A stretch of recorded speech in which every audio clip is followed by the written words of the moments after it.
ഏവർക്കും നമസ്കാരം. ബ്രഹ്മാന്തരം നോവലിൽ പുതിയ ഭ്രമണപഥങ്ങൾ എന്നതാണ് നമ്മുടെ സെഷൻ്റെ പേര്. നമുക്കറിയാം, പുതിയ കാലത്ത് മലയാള നോവലുകളിൽ വലിയ മാറ്റങ്ങൾ സംഭവിച്ചുകൊണ്ടിരിക്കുന്ന ഒരു കാലമാണ്. ആ മാറ്റങ്ങൾക്കൊപ്പം സഞ്ചരിക്കുന്ന ആളുകളാണ് എനിക്കൊപ്പം ഇവിടെ ഇരിക്കുന്നതും കൃത്യമായിട്ട് സഞ്ചരിക്കുന്നത്. മണിയേട്ടന്, മജീദ്, SP ശരത്, ഇവരൊക്കെ നിങ്ങളെല്ലാവരും വായിച്ചിട്ടുണ്ടാവും. വായനക്കാർക്ക് വളരെ സുപരിചിതരായിട്ടുള്ള ആളുകളാണ്.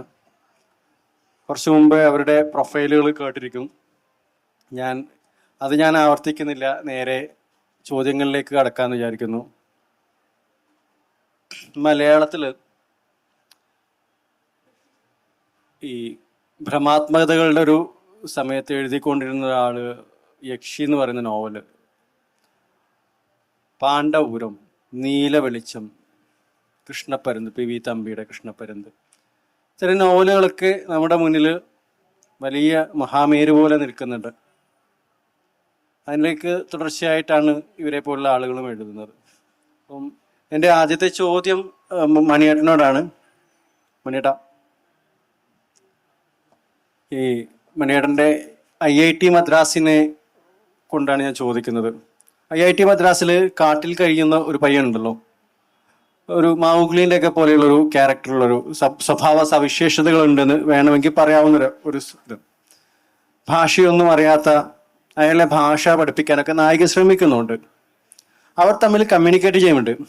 എൻ്റെ ചോദ്യം ഇതാണ്: ഇങ്ങനെ വളരെ രണ്ടറ്റങ്ങളിൽ നിൽക്കുന്ന രണ്ട് സ്വഭാവങ്ങളുള്ള ഒരു കഥാപാത്രത്തെ ഒരു കരുതിക്കുട്ടിയാണോ അത്തരം ഒരു കഥാപാത്ര നിർമ്മിതിയിലേക്ക് വന്നത്, അല്ലെങ്കിൽ ഒരു മിസ്റ്ററിയുടെ എലമെന്റ് കൂടെ അതിനകത്ത് ഉണ്ടാക്കിക്കൊണ്ടാണോ അത്തരം ഒരു കഥാപാത്ര നിർമ്മിതി എന്നാണ് എൻ്റെ ചോദ്യം. റിഹാനിന്റെ ചോദ്യം പറയണതിന് മുമ്പ് ബ്രഹ്മാത്മകത എന്ന് പറയുന്ന സാധനം ഞാൻ മനസ്സിലാക്കുന്നത് ഫാന്റസി ലെവലിലുള്ള ഒരു കാര്യങ്ങൾ എന്നുള്ള നിലയ്ക്കാണ് ഞാൻ മനസ്സിലാക്കുന്നത്. അപ്പോൾ എൻ്റെ അഭിപ്രായത്തിൽ ഇപ്പോഴത്തെ പുതിയ ഒരു നോവൽ വഴികളിൽ ഈ ഫാന്റസി എലിമെന്റിന് അല്ലെങ്കിൽ മിത്തുകൾ പോലെയുള്ള എലിമെന്റിന് വളരെയധികം പ്രാധാന്യം വന്ന പോലെ വളരെയധികം അങ്ങനത്തെ നോവലുകൾ വളരെയധികം വരുന്ന ഒരു കാലമാണ്. അതുകൊണ്ട് കൂടിയായിരിക്കും ഈ വിഷയം ഇവിടെ സെലക്ട് ചെയ്തതെന്ന് എനിക്ക് തോന്നുന്നു. അപ്പോൾ പേഴ്സണലി ഞാൻ എഴുതുന്നതെല്ലാം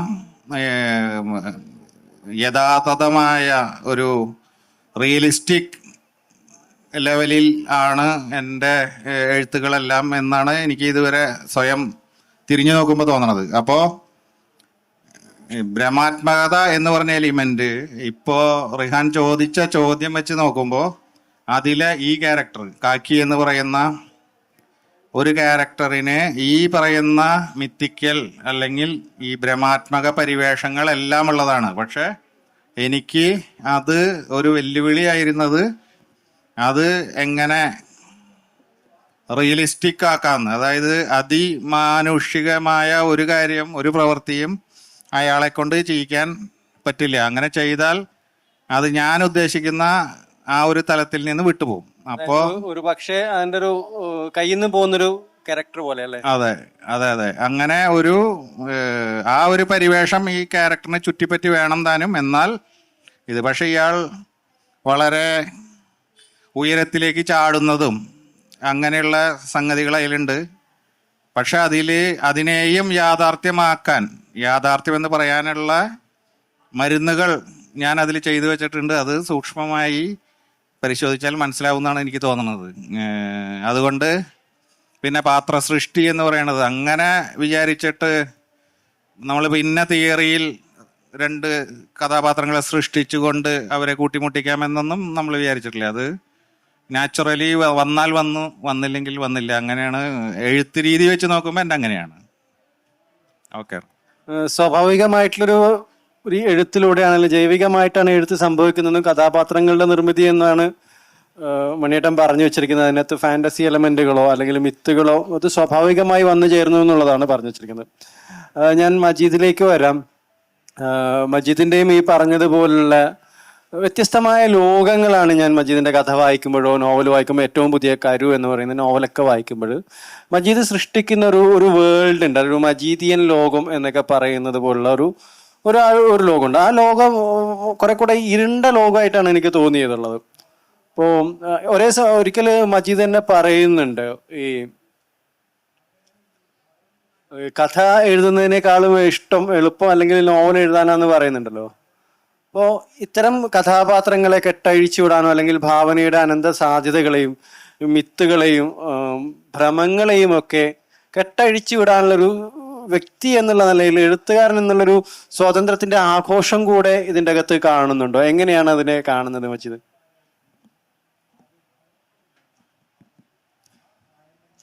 എല്ലാവർക്കും നമസ്കാരം. എല്ലാ എഴുത്തുകാരും അവരുടെ കഥാപാത്രങ്ങളെ കെട്ടഴിച്ചു വിടാറുണ്ട്. കെട്ടഴിച്ചു വിടുന്നിടത്താണ് ഒരു എഴുത്തുകാരൻ അവൻ ആനന്ദം കണ്ടെത്തുന്നത്. എഴുത്തുകാരൻ കണ്ടെത്തുന്ന ആനന്ദമാണ് പിന്നീട് വായനക്കാരൻ്റെ ആനന്ദമായിട്ട് മാറേണ്ടത്. ഇരുണ്ട ലോകങ്ങളോടുള്ള താല്പര്യം എന്ന് പറഞ്ഞാൽ അത് എല്ലാ മനുഷ്യരും ഇരുണ്ട ലോകങ്ങൾ പേറുന്നവരും ഇരുണ്ട ലോകങ്ങൾ ആസ്വദിക്കുന്നവരും ഒക്കെ തന്നെയാണ്. നമ്മൾ പ്രതിസന്ധികളിലും പ്രശ്നങ്ങളിലും അകപ്പെടാത്ത മനുഷ്യരില്ല. ഒരു മനുഷ്യൻ ഒരു പ്രശ്നത്തിലോ പ്രതിസന്ധിയിലോ പെടുമ്പോൾ അവനൊരു ഇരുണ്ട ലോകത്തേക്ക് എത്തി. പിന്നെ അവന് വേണ്ടത് വെളിച്ചമാണ്. ഈ വെളിച്ചം തേടുന്നിടത്താണ് ഒരു മനുഷ്യൻ എന്ന തലത്തിൽ ഒരാൾ ശരിക്കും ജൈവികമായി പ്രവർത്തിക്കുന്നതെന്നാണ് എനിക്ക് തോന്നിയിട്ടുള്ളത്. അങ്ങനെ വരുമ്പോൾ ഞാൻ അനുഭവങ്ങളെ കേന്ദ്രമാക്കിക്കൊണ്ട് അല്ലെങ്കിൽ അനുഭവ പരിസരങ്ങളിൽ നിന്ന് കഥാപാത്രങ്ങളെ തേടുന്ന ഒരു എഴുത്തുകാരനാണ്. എൻ്റെ ജീവിതത്തിൽ ഒരുപാട് യാത്രകളും യാതനകളും വേദനകളും ഇരുണ്ടതും തെളിച്ചമുള്ളതുമായ എല്ലാ മനുഷ്യരെയും ഞാൻ കണ്ടിട്ടുണ്ട്. പിന്നെ സ്ഥായിയായിട്ടും കാലാകാലമായിട്ടും ഇരുണ്ട ഒരു ഇടമില്ല, ഇരുണ്ട ഒരു മനുഷ്യരുമില്ല എന്നാണ് ഞാൻ എൻ്റെ ജീവിതത്തിൽ നിന്ന് പഠിച്ചിട്ടുള്ളത്. അപ്പോൾ നമ്മൾ എഴുതി വരുമ്പോൾ ഒരു പ്രത്യേകിച്ച് ഒരു കഥയോ നോവലോ മുന്നൊരുക്കത്തോടു കൂടി എഴുതാൻ എനിക്കറിയില്ല. ഞാൻ ഇതുവരെ അങ്ങനെ എഴുതിയിട്ടില്ല.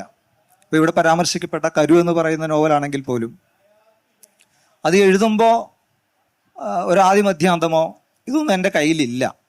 ആ കഥ ഞാൻ എഴുതി തുടങ്ങുമ്പോൾ ആ കഥയുടെ ആദ്യത്തെ ഒരു 4-5 വരികൾ മാത്രമാണ് എൻ്റെ മുതലായിട്ടുണ്ടായിരുന്നത്. ലോകത്തുണ്ടായ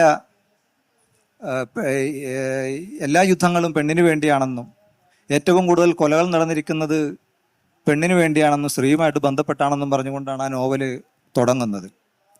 എങ്ങനെയാണ് സ്ത്രീകൾ ഈ ലോകത്ത് ഒരു പുരുഷ കേന്ദ്രീകൃതമായ ഒരു ലോകത്ത് ഒരു സ്ത്രീ എങ്ങനെയാണ് പറയുന്ന ഭാഷ തെറ്റിപ്പോയാൽ നിങ്ങളെന്നോട് ക്ഷമിക്കണം. കാരണം എനിക്ക് വലിയ വിദ്യാഭ്യാസമോ അക്കാദമിക്കലായിട്ടുള്ള യോഗ്യതകളോ ഒന്നുമില്ല. ജീവിതത്തിൻ്റെ അനുഭവങ്ങൾ മാത്രമാണ് എൻ്റെ കൈ മുതൽ. അതുകൊണ്ട് പറഞ്ഞതാണ്. അപ്പോൾ എങ്ങനെയാണ് ഒരു സ്ത്രീ പുരുഷ കേന്ദ്രീകൃത ലോകത്ത് കച്ചവടച്ചരക്കാകുന്നത് എന്നുള്ള അന്വേഷണമാണ് എൻ്റെ ഒട്ടുമിക്കാൽ കഥകളും മുന്നോട്ട് കൊണ്ടുപോയിട്ടുള്ളത്. കരു വായിച്ചവർക്കറിയാം, ആ കരുവിലൂടെയും വ്യത്യസ്തരായ 6-7 സ്ത്രീകളുടെ കഥാപാത്രങ്ങളെ, സ്ത്രീകളെ തേടിയുള്ള യാത്രയാണ്. ആ കരുവിലേക്ക് ഞാൻ ആദ്യം എത്തുന്നത് ഞാൻ ഈ പറഞ്ഞ ഒരു വാചകത്തിൽ നിന്നുകൊണ്ടാണെങ്കിലും അതിലേക്ക് ആദ്യമായിട്ട് കടന്നു വരുന്ന കഥാപാത്രം എന്ന് പറയുന്നത് റാമില ബീഗം എന്ന് പറയുന്ന ഒരു സ്ത്രീയുണ്ട്. ഈ സ്ത്രീയെ ഞാൻ ഒരിക്കൽ പലയിടത്തും പറഞ്ഞിട്ടുള്ളൊരു കാര്യമാണ്. ഒരിക്കലും അവരുടെ കൂട്ടത്തിൽ എനിക്ക് ഒരു രാത്രി കഴിയേണ്ടി വന്നിട്ടുണ്ട്. ആ രാത്രിയിൽ അവരെന്നോട് പറഞ്ഞ കഥ, അവരുടെ ജീവിതകഥ എന്ന് പറയുന്നത് അതിനെ ഇരുണ്ട ലോകമെന്നോ അല്ലെങ്കിൽ ഇരുണ്ട ജീവിതമെന്നോ നമുക്ക് മാറി നിന്ന് വിശേഷിപ്പിച്ച് ഒരു രസത്തിലേക്ക് പോകാമെന്ന് മാത്രമേ ഉള്ളൂ. പക്ഷേ ആ രസത്തിനപ്പുറത്ത് അവർക്ക് നഷ്ടപ്പെട്ടു പോയ വലിയ ഒരു പ്രകാശം പ്രസരിക്കേണ്ടതായ ഒരു ലോകം ആ സ്ത്രീക്കുണ്ടായിരുന്നു. ആ സ്ത്രീ പറഞ്ഞൊരു കഥയിൽ നിന്നാണ് കരു എന്ന് പറയുന്ന കഥ ഉണ്ടാകുന്നത്. പിന്നീട് അങ്ങോട്ട് എൻ്റെ എഴുത്തിൻ്റെ സഞ്ചാരങ്ങളിലെല്ലാം നോക്കിയാൽ ഞാൻ എൻ്റെ ജീവിതത്തിൽ കണ്ട എല്ലാ മനുഷ്യർക്കും അവരുടെ വേദനകളും വ്യഥകളും അവരുടെ നഷ്ടങ്ങളും ഒക്കെ വളരെ വലുതാണ്. കാരണം അത്തരത്തിലുള്ള ആളുകളെ എനിക്ക് പരിചയിക്കാൻ പറ്റിയിട്ടുണ്ട്. അപ്പോൾ ആ അനുഭവങ്ങളുടെ പരിസരത്തിൽ നിന്ന് എഴുതുന്നത് കൊണ്ടാണ് ഭാവനയ്ക്കപ്പുറത്തേക്ക് ഇത്തരം യാഥാർത്ഥ്യങ്ങളിലേക്ക് എൻ്റെ മനസ്സ് കൂടുതലും പോകുന്നത്. പിന്നെ എല്ലാ മനുഷ്യനും ഉള്ളിൽ പേറുന്ന ഇരുണ്ട ലോകം, ആ ഇരുണ്ട ലോകത്താണ് ശരിക്കും യഥാർത്ഥ മനുഷ്യരുള്ളത് എന്നൊരു വിശ്വാസം കൂടി എനിക്കുണ്ട്. ആ വിശ്വാസവും എന്നെ പ്രേരിപ്പിക്കുന്നുണ്ടാവാം ഇങ്ങനെയുള്ള എഴുത്തുകൾക്കെന്ന് ഞാൻ വിശ്വസിക്കുന്നു.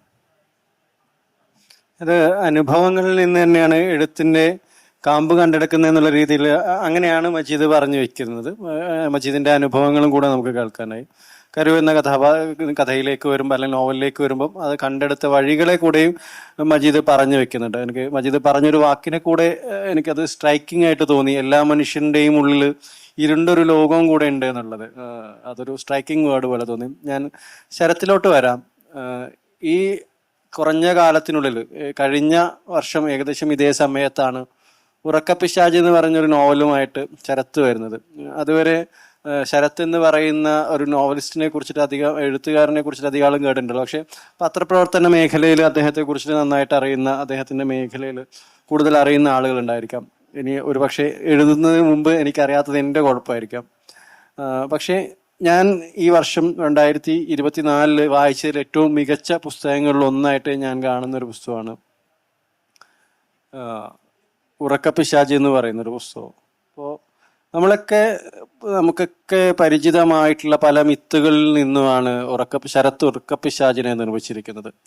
അപ്പോൾ ശരത്തിനൊക്കെയുള്ളൊരു ചോദ്യം എന്താ വെച്ചാൽ, ഈ പൊതുവെ നമ്മൾ ഈ ഭയമൊക്കെ നിർമ്മിക്കാൻ അല്ലെങ്കിൽ നോവലിനകത്തെ ഭയമൊക്കെ ഉണ്ടാക്കാൻ നമ്മൾ കുറേ പാശ്ചാത്തല വർണ്ണനയും മറ്റു പരിപാടികളും ചില പൊടിക്കൈകളൊക്കെ നടത്തും. അതൊരു കൈവിട്ട കലിയാണ്. ഒന്ന് തെറ്റിപ്പോയാൽ അത് ആഴങ്ങളിലേക്ക് വീണ് അബദ്ധമായി പോകുന്നൊരു പരിപാടിയാണ്.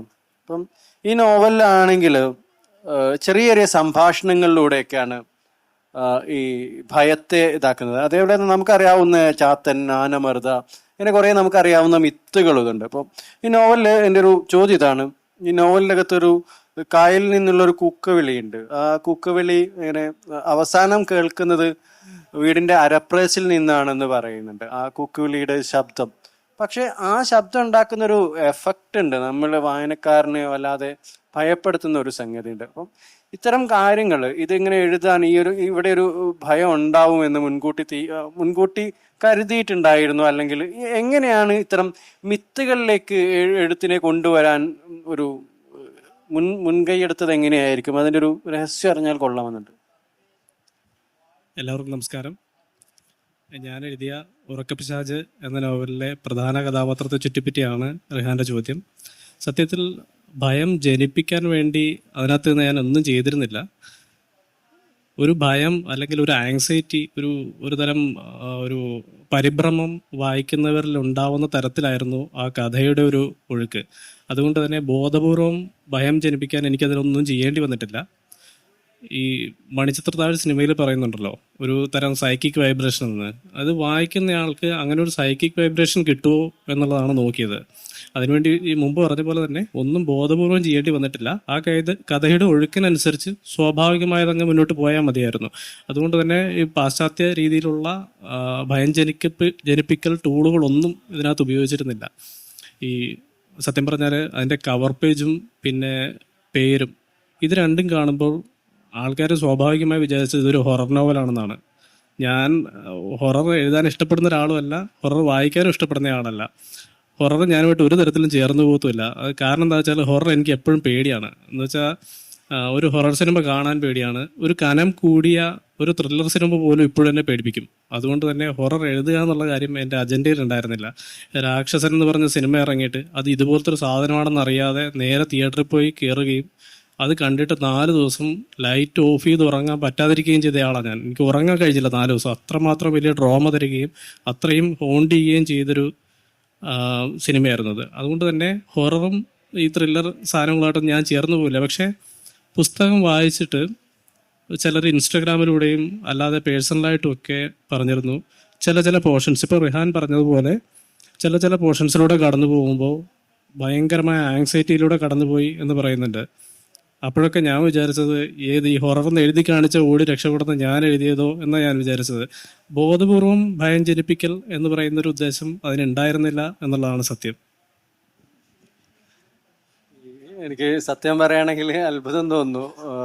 രാക്ഷസൻ സിനിമ ഹൊററിനെ ഭയപ്പെടുന്ന ഒരാള്, പക്ഷെ നമ്മുടെ ഉള്ളിലൊക്കെ കിടക്കുന്ന എല്ലാ മനുഷ്യൻ്റെ, പ്രത്യേകിച്ച് മലയാളീൻ്റെ ഉള്ളിൽ കിടക്കുന്ന ചെറിയ ചെറിയ ഭയങ്ങളെ ഒന്ന് നുള്ളിപ്പോവാൻ അല്ലെങ്കിൽ ഒന്ന് സ്പാർക്ക് ചെയ്ത് പോകാനും പറ്റുന്ന ഒരു പുസ്തകമാണ് ഉറക്കപ്പിശാച്. എനിക്ക് തോന്നുന്നത് അത് തന്നെയാണ് ആ പുസ്തകം ചെയ്തിരിക്കുന്നതും എന്നാണ് തോന്നുന്നത്. ഞാൻ വീണ്ടും മണിയേട്ടനിലേക്ക് വരാം. മണിയേട്ടാ, നമ്മൾ പലപ്പോഴും സിനിമകളിലൊക്കെ നമുക്ക് നിങ്ങളൊക്കെ സിനിമയിലും കൂടെ ഇടപെടുന്ന ആളുകളായതുകൊണ്ടുള്ളൊരു ചോദ്യമാണ്. സിനിമയിലൊക്കെ ഈ പശ്ചാത്തല ശബ്ദം, വെളിച്ചം, നിഴല് ഇതൊക്കെ ഉപയോഗിച്ചുകൊണ്ട് നമുക്ക് ഒരു ഒരു ഭയവും ഭ്രമവും ഒക്കെ കമ്മ്യൂണിക്കേറ്റ് ചെയ്യാൻ പറ്റും. ഇപ്പോൾ നമുക്കറിയാം ഭ്രമയുഗം അല്ലെങ്കിൽ ഡിയാസീറ അതുപോലെയൊക്കെയുള്ള സിനിമകളിൽ നിഴലും വെളിച്ചവും അല്ലെങ്കിൽ ആ മുറിയിലുണ്ടാവുന്ന വസ്തുക്കളെ കൊണ്ട്, ശബ്ദങ്ങൾ കൊണ്ടൊക്കെ ഒരു ഒരു ഭയവും അല്ലെങ്കിൽ ഒരു ഭ്രമത്തിൻ്റെ അല്ലെങ്കിൽ ഒരു എലമെന്റ് ഉണ്ടാക്കാൻ സാധ്യമാണ്. പക്ഷെ നോവലിലേക്ക് വരുമ്പം അതത്ര എളുപ്പമല്ല എന്ന് എനിക്കും അറിയാം, ഒരു എഴുതുന്ന ഒരാൾ എന്നുള്ളത്. പക്ഷെ എങ്ങനെയാണ് അത്തരം സന്ദർഭങ്ങളെ ഒരു എഴുത്തുകാരനും അതേപോലെ ഒരു എഡിറ്ററും എന്ന നിലയിൽ മണിയേട്ടൻ എങ്ങനെയാണ് അത്തരം സന്ദർഭങ്ങളെ കൈകാര്യം ചെയ്യുക? അത് എനിക്ക് പറയാനുള്ളത്, സിനിമ എടുക്കുന്നവര് എഴുത്തുകാരേക്കാൾ ബലഹീനരാണ്. എന്ന് ഞാൻ പറയണത്, സിനിമയിൽ കാണിക്കുന്നതിനേക്കാൾ കൂടുതൽ നമുക്ക് എഴുത്തിൽ വരുത്താൻ പറ്റുമെന്നാണ് എൻ്റെ അഭിപ്രായം. സിനിമയിൽ ഈ പറയുന്ന ഒരു ഭയം ജനിപ്പിക്കുന്ന സിറ്റുവേഷൻ സിനിമയിൽ വരുത്തുക എന്നുള്ളത് ഒരു വെല്ലുവിളിയാണ്. എഴുത്തിൽ നമ്മൾക്കത് പശ്ചാത്തലമോ അല്ലെങ്കിൽ ഇതോ അല്ലെങ്കിൽ ഇതിൻ്റെ അപ്പുറത്ത് എന്ത് എന്നുള്ളതൊക്കെ എഴുതി പിടിപ്പിക്കാൻ വളരെ സുഖമാണ്. അതുകൊണ്ട് നോവലിലാണ് അത് എഴുതാൻ വിഷമം, സിനിമയിലാണ് സുഖം എന്ന് റിഹാൻ പറഞ്ഞത് എനിക്ക് യോജിക്കാൻ പറ്റുന്നില്ല. നേരെ തിരിച്ചാണ് എൻ്റെ അനുഭവം എന്നല്ല പറഞ്ഞത്, എങ്ങനെയാണ് ചെയ്യുന്നതെന്നുള്ളതാണ്. അല്ല, സിനിമയില് വിഷ്വൽ സാധ്യതകൾ ഉപയോഗിക്കുന്നല്ലോ. അങ്ങനെ വിഷ്വൽ സാധ്യതകൾ ഇപ്പൊ നമ്മുടെ എഴുത്തിൽ ഉപയോഗിച്ചുകൊണ്ട് ഭയം ജനിപ്പിക്കുക എന്ന് പറയണത് അത് റൈറ്ററുടെ വീക്ക്നെസ് ആയിട്ടാണ് എനിക്ക് തോന്നുന്നത്. കാരണം വിഷ്വൽ ലാംഗ്വേജ് എഴുത്തിൽ വരുന്നത് വായിക്കാൻ എല്ലാവർക്കും ഇഷ്ടമാകുമെന്നുണ്ടെങ്കിലും അത് എഴുത്തിൻ്റെ ഒരു പരിമിതിയായിട്ടാണ് എനിക്ക് തോന്നുന്നത്. ഞാനത് മാക്സിമം ആ കാഴ്ച ലെവൽ കുറയ്ക്കാൻ ശ്രമിച്ചിട്ടുണ്ട്. പക്ഷേ ഈ IIT മദ്രാസ് വെച്ച് നോക്കുമ്പോൾ ആ നോവലിൽ ആ സാധ്യതകൾക്ക്, കാരണം അതിലെ ചില കഥാപാത്രങ്ങളുടെ കാഴ്ചകൾക്ക് വളരെയധികം പ്രാധാന്യമുള്ളത് കൊണ്ടും കണ്ട കാഴ്ചകൾ വിവരിക്കുന്ന പല സന്ദർഭങ്ങളും വരുന്നത് കൊണ്ടും അതിനൊരു വിഷ്വൽ ഇമ്പാക്റ്റ് അതിൻ്റെ എഴുത്തിൽ വന്നിട്ടുണ്ട് എന്നുള്ളതാണ്. സാധാരണ അത് നേരെ കുറയ്ക്കാനോ അതിനേക്കാൾ ഉപരി അവരുടെ ഉള്ളിൽ നടക്കുന്ന വിചാരങ്ങൾ പറഞ്ഞു ഫലിപ്പിച്ചുകൊണ്ട് എഴുത്ത് നന്നാക്കാനാണ് എൻ്റെ ശ്രമം. അതിൽ ഞാൻ വിജയിച്ചിട്ടുണ്ടെന്നൊന്നും എനിക്ക് തോന്നണില്ല. പക്ഷെ എൻ്റെ ശ്രമം അതിനാണ്. ഈ വിഷ്വൽ, ഇപ്പോൾ നിങ്ങളുടെ എഴുത്ത് ഭയങ്കര വിഷ്വലാണ് എന്ന് പറയുമ്പോൾ കുറച്ചുകൂടെ ഒരു ക്ലാരിഫിക്കേഷൻ, നമ്മളൊരു സിനിമാറ്റിക് നോവൽ എന്നൊക്കെ പറയുന്നൊരു സംഗതിയിലൊക്കെ വരുന്നുണ്ടല്ലോ. സിനിമാറ്റിക് നോവൽ എന്ന് പറയാൻ പാടില്ല എന്നാണ് എനിക്ക് പറയാനുള്ളൂ. അങ്ങനെ പറയാൻ പാടില്ല, അത്രേ ഉള്ളൂ. അതിൽ സിനിമാറ്റിക് നോവലാണ് ഇത് എന്ന് പറഞ്ഞാൽ സ്ക്രിപ്റ്റ് എഴുതിയാൽ പോരെ, തിരക്കഥ എന്ന് എഴുതിയാൽ പോരെ. അതാണ് എനിക്ക് അതിൽ അഭിപ്രായമുള്ളൂ. പക്ഷേ എൻ്റെ എഴുത്തിൽ അങ്ങനെ വിഷ്വൽ ഇതാണ് കൂടുതൽ എന്ന് ആരോപണമുണ്ട്. ആരോപണത്തെ ഞാൻ മൈനസ് ആയിട്ടാണ് എടുക്കുന്നത്. Okay, thank you.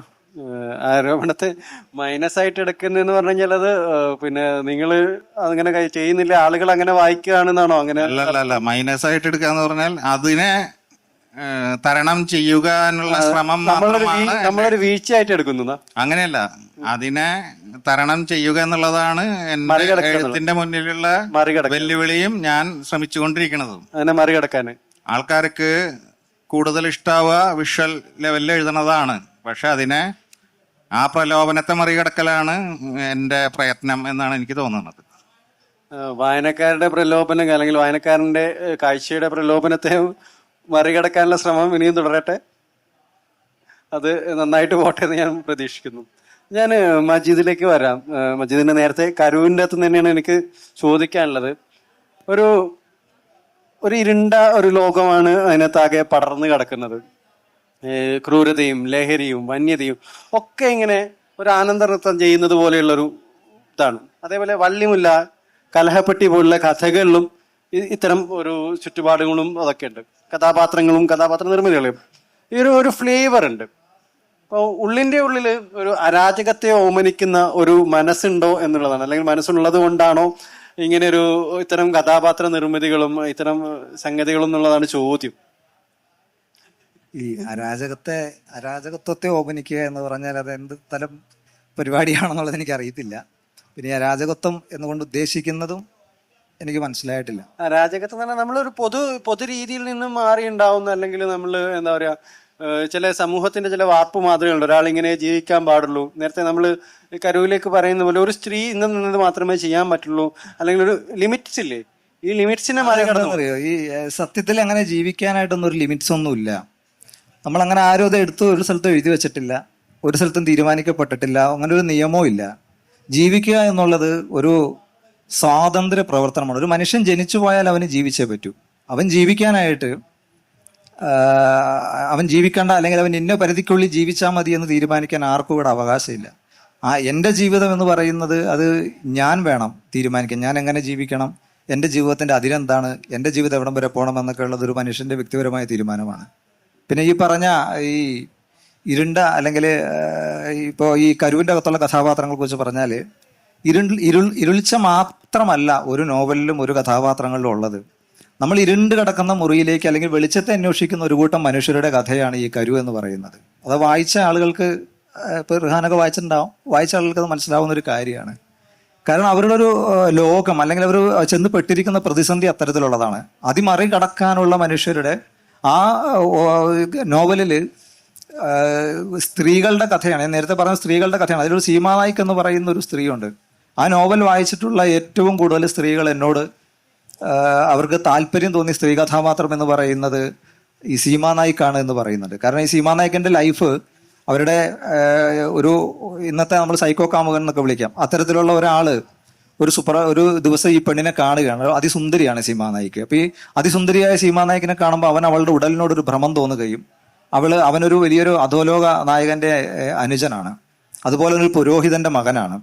അപ്പൊ ഈ ഒരു പുരോഹിതന്റെയും ഒരു അധോലോക നേതാവിന്റെയും തണലിൽ നിന്ന് വരുന്ന ഒരാൾ ഒരു സ്ത്രീയുടെ ഉടലിനോട് ഭ്രമം തോന്നിയിട്ട് ആ സ്ത്രീയെ ബലമായിട്ട് അവളെ സ്വന്തമാക്കാൻ ശ്രമിക്കുകയും ആ സ്ത്രീ അതിൽ നിന്ന് രക്ഷപ്പെടാൻ ആ സ്ത്രീയുടെ പിതാവും ആ സ്ത്രീയും പരിശ്രമിക്കുകയും ആ സ്ത്രീ എന്നിട്ട് വേറൊരു വിവാഹം കഴിക്കുകയും, വിവാഹ രാത്രിയിൽ അവൾ വിവാഹം കഴിക്കുന്ന ആളെ ഇയാൾ കൊന്നുകളയുകയാണ്. അപ്പൊ ഇയാളൊരു മാനസിക രോഗിയാണ്. ആ മാനസിക രോഗിയായ അയാളെ ട്രീറ്റ് ചെയ്യുന്നത് ആ സ്ത്രീ വേറൊരു തരത്തിലാണ്. അവളുടെ ആ ഉടല്, ഇവൻ ആഗ്രഹിച്ച ഉടല് സമൂഹത്തിൽ ആരും ആഗ്രഹിക്കാത്ത തരം മനുഷ്യർക്ക് വേണ്ടിയിട്ട് ഇവൾ പങ്കുവെച്ച് കൊടുക്കുകയാണ്. കുഷ്ഠരോഗികളുണ്ട്, പൊട്ടി അളിഞ്ഞ അല്ലെങ്കിൽ ധർമ്മക്കാരോ, നമ്മൾ ഒരു മനുഷ്യരും അടുപ്പിക്കാത്ത, നമ്മളൊരു വൃത്തിയുടെ അതിരുകളും ഒക്കെ പറഞ്ഞിട്ട് നമ്മൾ മാറ്റി നിർത്തുന്ന, ആര് കണ്ടാലും അറച്ചു പോകുന്ന മനുഷ്യർക്ക് ഇവളുകളുടെ ശരീരം പങ്കുവെച്ചുകൊണ്ട് അവളൊരു പ്രതികാര നടപടിയിലേക്ക് പോകുന്ന ഒരു സ്ത്രീയാണ്. ആ സ്ത്രീ അവിടെ എത്തപ്പെടുമ്പോഴും അവളുടെ ജീവിതത്തിനൊരു പ്രകാശമുണ്ട് എന്നാണ് ഞാൻ മനസ്സിലാക്കുന്നത്. അപ്പോൾ പ്രത്യേകിച്ച് അങ്ങനെ ഒരു ഈ പറയുന്ന തരത്തിലുള്ള ഇരുണ്ട ജീവിതങ്ങൾ ഓമനിക്കാനുള്ള മനസ്സല്ല. ഒരു മനുഷ്യൻ പെട്ടുപോകുന്ന ഒരു നിസ്സഹായാവസ്ഥ ഏറ്റവും കൂടുതലുള്ളത് ഇത്തരം ഇടങ്ങളിലാണ്. അത്തരം മനുഷ്യരിലാണ് കഥകളുള്ളത്.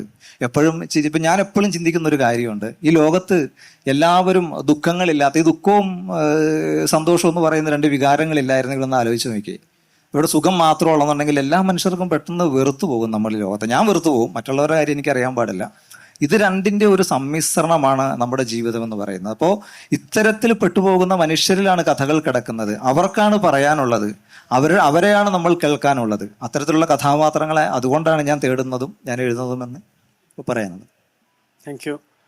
വെളിച്ചം, ഇരുട്ടിൽ നിന്നും വെളിച്ചത്തിലേക്കുള്ള ഒരു പ്രയാണം പോലെയാണ് മജീദ് പറഞ്ഞു വെക്കുന്നത്. ഈ കരുവിൻ്റെ ഒക്കെ ഒരു അവസാനത്തിലേക്ക് വരുമ്പോഴേക്ക് ഇതിപ്പോൾ സൂചിപ്പിച്ച കഥാപാത്രത്തിൻ്റെ നമ്മൾ ആലോചിക്കുമ്പോൾ ആരും ചെയ്യാത്ത, അല്ലെങ്കിൽ ആരും ചെയ്യാൻ മടിക്കുന്ന ഒരു കാര്യത്തെ ഒരു സമൂഹം അല്ലെങ്കിൽ ഒരു കൂട്ടം ആളുകൾ മാറ്റി നിർത്തുന്ന, മനുഷ്യരെ ചേർത്ത് പിടിക്കുന്ന ഒരു സ്ത്രീ എന്ന് പറയുന്നത് തീർച്ചയായിട്ടും വെളിച്ചത്തിൻ്റെ ഒരു സൂചനയായിട്ട് തന്നെ നമുക്ക് കാണാമെന്നാണ് ഞാനും പ്രതീക്ഷിക്കുന്നത്. ഞാൻ ശരത്തിലോട്ട് വരാം. ശരത്തിൻ്റെ ഒരു ചോദ്യം ഇതാണ്. ശരത്ത്, ഇപ്പോൾ ചന്ദ്ര എന്ന് പറയുന്ന സിനിമയൊക്കെ, നീലിയൊക്കെ വളരെ ഹിറ്റായിട്ട് നിൽക്കുന്നൊരു സമയമാണ്. അപ്പം നമ്മുടെ ഉറക്കപ്പിശാച് പോലുള്ള ചില മിത്തുകളാണ് അതിൻ്റെയും ഒരു അടിസ്ഥാനം എന്ന് പറയുന്നത്. സോ എന്നെങ്കിലും ഉറക്കപ്പിശാച് എന്ന് പറയുന്ന ഒരു ആ പുസ്തകം സിനിമ, അല്ലെങ്കിൽ ആ നോവല് സിനിമ ആവുകയാണെങ്കിൽ, സിനിമ ആവാൻ സാധ്യതയുണ്ടോ, അല്ലെങ്കിൽ സിനിമയുടെ സംസാരം നടന്നിട്ടുണ്ടോ ഒന്നും എനിക്കറിയില്ല. എൻ്റെ ഒരു കൗതുകത്തിൻ്റെ പുറത്തുനിന്നുള്ളൊരു ചോദ്യമാണ്. സിനിമ ആവുകയാണെങ്കിൽ എഴുത്തുകാരൻ എന്ന നിലയിൽ ശരത്ത് നേരിടുന്ന ഒരു വെല്ലുവിളികൾ എന്തായിരിക്കും? ശരത്ത് ഒരു വെല്ലുവിളികൾ നേരിടും പലപ്പോഴും എന്ന് പറഞ്ഞു കഴിഞ്ഞാൽ നമ്മൾ ഈ അഡാപ്റ്റ് ചെയ്യുന്ന നോവലുകളിൽ നിന്നും സിനിമ ഉണ്ടാക്കുമ്പം അത് വലിയ ചർച്ചകൾക്ക് വഴിവെക്കുന്ന ഒരു സാധനമാണ്. അല്ലെങ്കിൽ വായനക്കാരെ അതിന്റെ കാഴ്ച വായനക്കാരെ പലപ്പോഴും തൃപ്തിപ്പെടുത്താതെ പോവാറുണ്ട്. അപ്പൊ എങ്ങനെയായിരിക്കും ഇതിനെ ഒന്ന് കാണുക? ലളിതമായിട്ട് ഉത്തരം പറഞ്ഞു കഴിഞ്ഞാൽ, ഒരു 3-4 മാസം മുമ്പ് എനിക്ക് രാത്രിയിലൊരു ഫോൺ കോൾ വന്നു. ഒരു 9:30 സമയം ആയിട്ടുണ്ടാവും. വിളിച്ചയാൾ പറഞ്ഞു, ഞാൻ റൈറ്റർ PF മാത്യൂസ് ആണ് എന്ന് പറഞ്ഞു. അപ്പോൾ ഞാൻ ഞെട്ടിപ്പോയി. അദ്ദേഹത്തെ പോലൊരു ആള്, ഞാൻ ഈമയൊക്കെ അത്രയും എക്സൈറ്റഡ് ആയിരുന്നു കണ്ട സിനിമയാണ്. അദ്ദേഹത്തിൻ്റെ പുസ്തകങ്ങളെല്ലാം അതുപോലെ കനമുള്ള പുസ്തകങ്ങളാണ്. അദ്ദേഹം വിളിച്ചിട്ട് പറഞ്ഞു, ഞാൻ നിങ്ങളുടെ പുസ്തകം വായിച്ചു, ഇഷ്ടപ്പെട്ടു എന്ന് പറഞ്ഞു. എനിക്ക് അത്രമേൽ സന്തോഷം തോന്നി അദ്ദേഹം പറഞ്ഞു കേട്ടിട്ട്. എന്നിട്ട് അടുത്തൊരു 40 മിനിറ്റോളം അദ്ദേഹം പുസ്തകത്തിൻ്റെ പല ഭാഗത്തുനിന്ന് പല കാര്യങ്ങൾ കോട്ട് ചെയ്ത് അദ്ദേഹം അതിനെപ്പറ്റിയുള്ള റിവ്യൂ പോലെ പറഞ്ഞ് ഏറ്റവും അവസാനം പറഞ്ഞു, ഇതിനൊരു വിഷ്വൽ പ്രസൻറ്റേഷനിൽ കാണാൻ എനിക്ക് ആഗ്രഹമുണ്ട് എന്ന് പറഞ്ഞു. ഞാൻ പറഞ്ഞു, സാർ അത് അങ്ങനെ നടക്കുവാണെങ്കിൽ സന്തോഷം എന്ന് പറഞ്ഞു. അന്നേരം പുള്ളി പറഞ്ഞു, ഒരു സിനിമയല്ല ഞാൻ ഉദ്ദേശിക്കുന്നത്, സിനിമ 2.5 മണിക്കൂറിലേ ഉള്ളൂ, അതിൽ ഇത്രയും ഡീറ്റെയിലിംഗ് ഉള്ളൊരു സാധനം നമുക്കത് സിനിമയിൽ കാണുന്നതിന് പരിമിതികളുണ്ടാവും, ഒരു വെബ് സീരീസ് ആയിട്ട് കാണാനായിട്ട് എനിക്ക് ആഗ്രഹമുണ്ട്, ഞാൻ അങ്ങനെ കാണാൻ ഇടവരുവാണെങ്കിൽ ഞാൻ സന്തോഷിക്കും എന്നോട് പറഞ്ഞു. അദ്ദേഹം അത് പറയാൻ കാരണം എന്താ വെച്ചാൽ അതിൻ്റെ കാരണം കൂടെ അദ്ദേഹം പറഞ്ഞിരുന്നു. അദ്ദേഹം പറഞ്ഞു, ഈ വെള്ളം, പ്രകൃതി, ഇത് രണ്ടും നമ്മൾ പരിചയിച്ച് പോകുന്ന, നമ്മൾ കണ്ട് മറന്ന, വായിച്ച് മറന്ന രീതിയിലല്ലാതെ പറയുന്നൊരു സാധനമായതുകൊണ്ടാണ് എനിക്കങ്ങനെ തോന്നിയത് എന്ന് പറഞ്ഞു. ഇപ്പോൾ റിഹാൻ ചോദിച്ച ചോദ്യത്തിനുള്ള മറുപടി എന്താണെന്ന് വെച്ചാൽ, ഇതൊരു വിഷ്വൽ ഫോമിലേക്ക് പ്രസൻറ്റ് ചെയ്യുമ്പോൾ നേരിടാൻ പോകുന്നൊരു വെല്ലുവിളി ഈ ഇതിനകത്ത് പറയുന്ന പ്രകൃതി അല്ലെങ്കിൽ വെള്ളം, അത്തരം കാര്യങ്ങൾ വിഷ്വലൈസ് ചെയ്യാൻ എടുക്കാമാവുന്ന ബുദ്ധിമുട്ടിനെ കുറിച്ചിട്ടാണ്. അതായത് ഒരു 3-4 തരം വെള്ളപ്പൊക്കങ്ങളെ പറ്റിയിട്ട് പല തരത്തിലുള്ള ഡീറ്റെയിലിങ്ങോടുകൂടി ഇതിനകത്ത് വിവരിക്കുന്നുണ്ട്. അതൊക്കെ എങ്ങനെയാണ് വിഷ്വലൈസ് ചെയ്യുക എന്നുള്ള കാര്യത്തിൽ എനിക്ക് ധാരണയില്ല. അതേപോലെ പ്രകൃതി പലതരത്തിൽ നമുക്ക് പരിചിതമല്ലാത്ത പലതരം പ്രകൃതിയുമായിട്ട് ബന്ധപ്പെട്ട കാര്യങ്ങൾ പുസ്തകത്തിനകത്ത് പറഞ്ഞു പോകുന്നുണ്ട്. ഇതൊക്കെ വിഷ്വലൈസ് ചെയ്യുക എന്ന് പറയുന്നത് എളുപ്പമായിരിക്കില്ല, പക്ഷെ എന്നാലും അങ്ങനെ ആയി കാണാൻ എനിക്കും ആഗ്രഹമുണ്ട് എന്ന് മാത്രം. Thank you. ഒരു ചോദ്യം ഇവിടെ തുടർച്ചയായിട്ട്, ഒരു പത്രപ്രവർത്തകൻ എന്നുള്ള ഒരു ജീവിതം അല്ലെങ്കിൽ പ്രവർത്തകന്റെ അനുഭവങ്ങൾ, ഇപ്പോൾ മജീദൊക്കെ പറഞ്ഞു, മജീദിന്റെ ജീവിതാനുഭവങ്ങളിൽ നിന്നാണ് കഥയൊക്കെ ഉണ്ടാക്കി വരുന്നത് എന്നുള്ളത്, അല്ലെങ്കിൽ കഥയുടെ നൂല് വിത്ത് കിട്ടുന്നത് എന്നുള്ള നിലയിൽ. അപ്പോൾ ഒരു പത്രപ്രവർത്തകൻ എന്നുള്ള നിലയിൽ എങ്ങനെയാണ് ഒരു നോവലിൽ എഴുതാൻ എളുപ്പമാണോ, അല്ലെങ്കിൽ ഈ ഉറക്കപ്പിശാചിനെ അല്ലെങ്കിൽ അതിനെ എങ്ങനെ സഹായിച്ചിട്ടുണ്ടോ? ഇത്ര നേരത്തെ ഇപ്പോൾ പറഞ്ഞതുപോലെ വെള്ളത്തിന്റെ കഥ അല്ലെങ്കിൽ ഇത്തരം കാഴ്ചകൾ. സത്യം പറഞ്ഞാൽ ഈ പത്രപ്രവർത്തക മേഖലയിലുള്ള എഴുത്തല്ലാതെ സാഹിത്യവുമായിട്ട് എനിക്ക് ഒരു തരത്തിലുള്ള ബന്ധം ഉണ്ടായിരുന്നില്ല. വായിക്കും എന്നല്ലാതെ മറ്റൊരു ബന്ധം ഉണ്ടായിരുന്നില്ല. ഈ ഉറക്കപ്പിശാച് നോവലിന് മുമ്പ് എൻ്റെ പേരിലൊരു കഥ പ്രസിദ്ധീകരിക്കുകയോ കവിത പ്രസിദ്ധീകരിക്കുകയോ ഒന്നും ഉണ്ടായിട്ടില്ല. ആദ്യമായിട്ട് എഴുതുന്നത് തന്നെ ഒരു നോവലായിപ്പോയി. അത് ഈ പറയുന്ന പോലെ ഒരു പഞ്ചായത്ത് ഇലക്ഷനിൽ പോലും നിൽക്കാത്ത ഒരാൾ ലോക്സഭാ സീറ്റിലേക്ക് മത്സരിക്കുന്ന പോലെയാണ് എനിക്ക് പേഴ്സണലി അനുഭവപ്പെട്ടത്. ഏറ്റവും എളുപ്പമായിരുന്നില്ല. എന്നെ പറഞ്ഞ് ബോധ്യപ്പെടുത്തുകയായിരുന്നു എൻ്റെ ആദ്യത്തെ പ്രശ്നം. ഞാൻ അത് ഒരുവിധം പറഞ്ഞ് ബോധ്യപ്പെടുത്തിയത്, സത്യം പറഞ്ഞാൽ നിങ്ങൾ കേട്ടിട്ടുണ്ടാവും, ഗബ്രിയേൽ ഗാർസിയ മാർക്കസിൻ്റെ ഒരു കഥയുണ്ട്. അദ്ദേഹം കാറിൽ യാത്ര ചെയ്തുകൊണ്ടിരിക്കുമ്പോൾ ബ്ലാങ്കായ മനസ്സുമായിട്ട്, ഒന്നും മുന്നിലില്ല, ബ്ലാങ്കായ മനസ്സുമായിട്ട് അദ്ദേഹം കാറിൽ യാത്ര ചെയ്തുകൊണ്ടിരിക്കുമ്പോൾ പെട്ടെന്ന് അദ്ദേഹം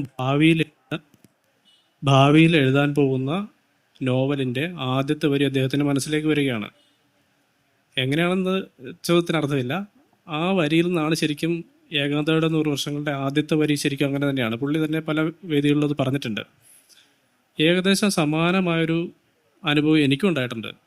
ഒരു 3 വർഷം മുമ്പ്, അതുവരെ ഞാൻ ഒന്നും എഴുതിയിട്ടില്ല എന്നറിയാലോ, ഞാൻ ഒന്നും എഴുതിയിരുന്നില്ല. ഒരു 3 വർഷം മുമ്പ് എൻ്റെ മോനൊരു 3 വയസ്സ് പ്രായമുള്ള സമയത്ത് രാത്രിയിൽ ഞാൻ ഇവനെ ഉറക്കാനായിട്ടുള്ള തയ്യാറെടുപ്പിലായിരുന്നു. എൻ്റെ അടുത്ത് കിടത്തി ഉറക്കാൻ തുടങ്ങുമ്പോൾ ഇവന് രാത്രിയിൽ ഉറങ്ങാൻ തീരെ ഇഷ്ടമല്ല.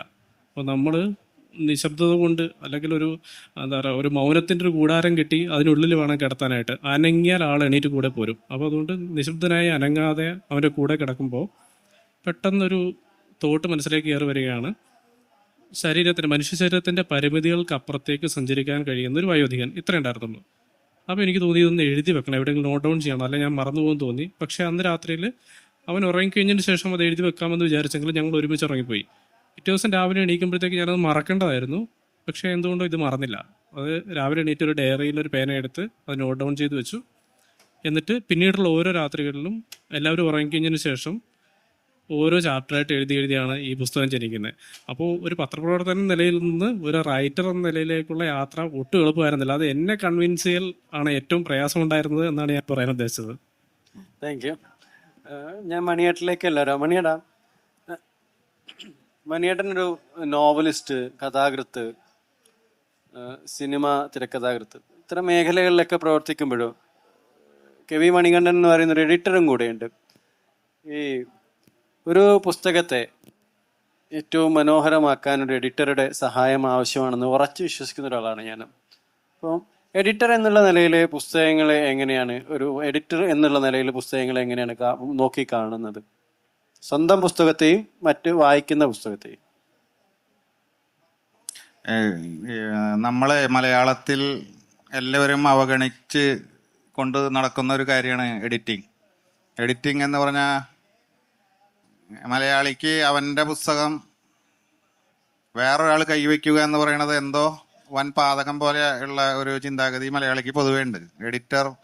എഡിറ്റിംഗ് എന്ന് പറയുന്ന ഒരു കാര്യം മലയാളത്തിലുണ്ട് എന്ന് അനുഭവങ്ങളൊക്കെ വളരെ കുറവാണ്. അങ്ങനെ അപ്പോൾ വളരെയധികം പ്രാധാന്യമുള്ള ഒരു സാധനമാണ് എഡിറ്റിംഗ്. സിനിമയിലായാലും പുസ്തകത്തിലായാലും വളരെ വളരെ വളരെ വളരെ വളരെ പ്രാധാന്യമുള്ള ഒരു സാധനമാണ്.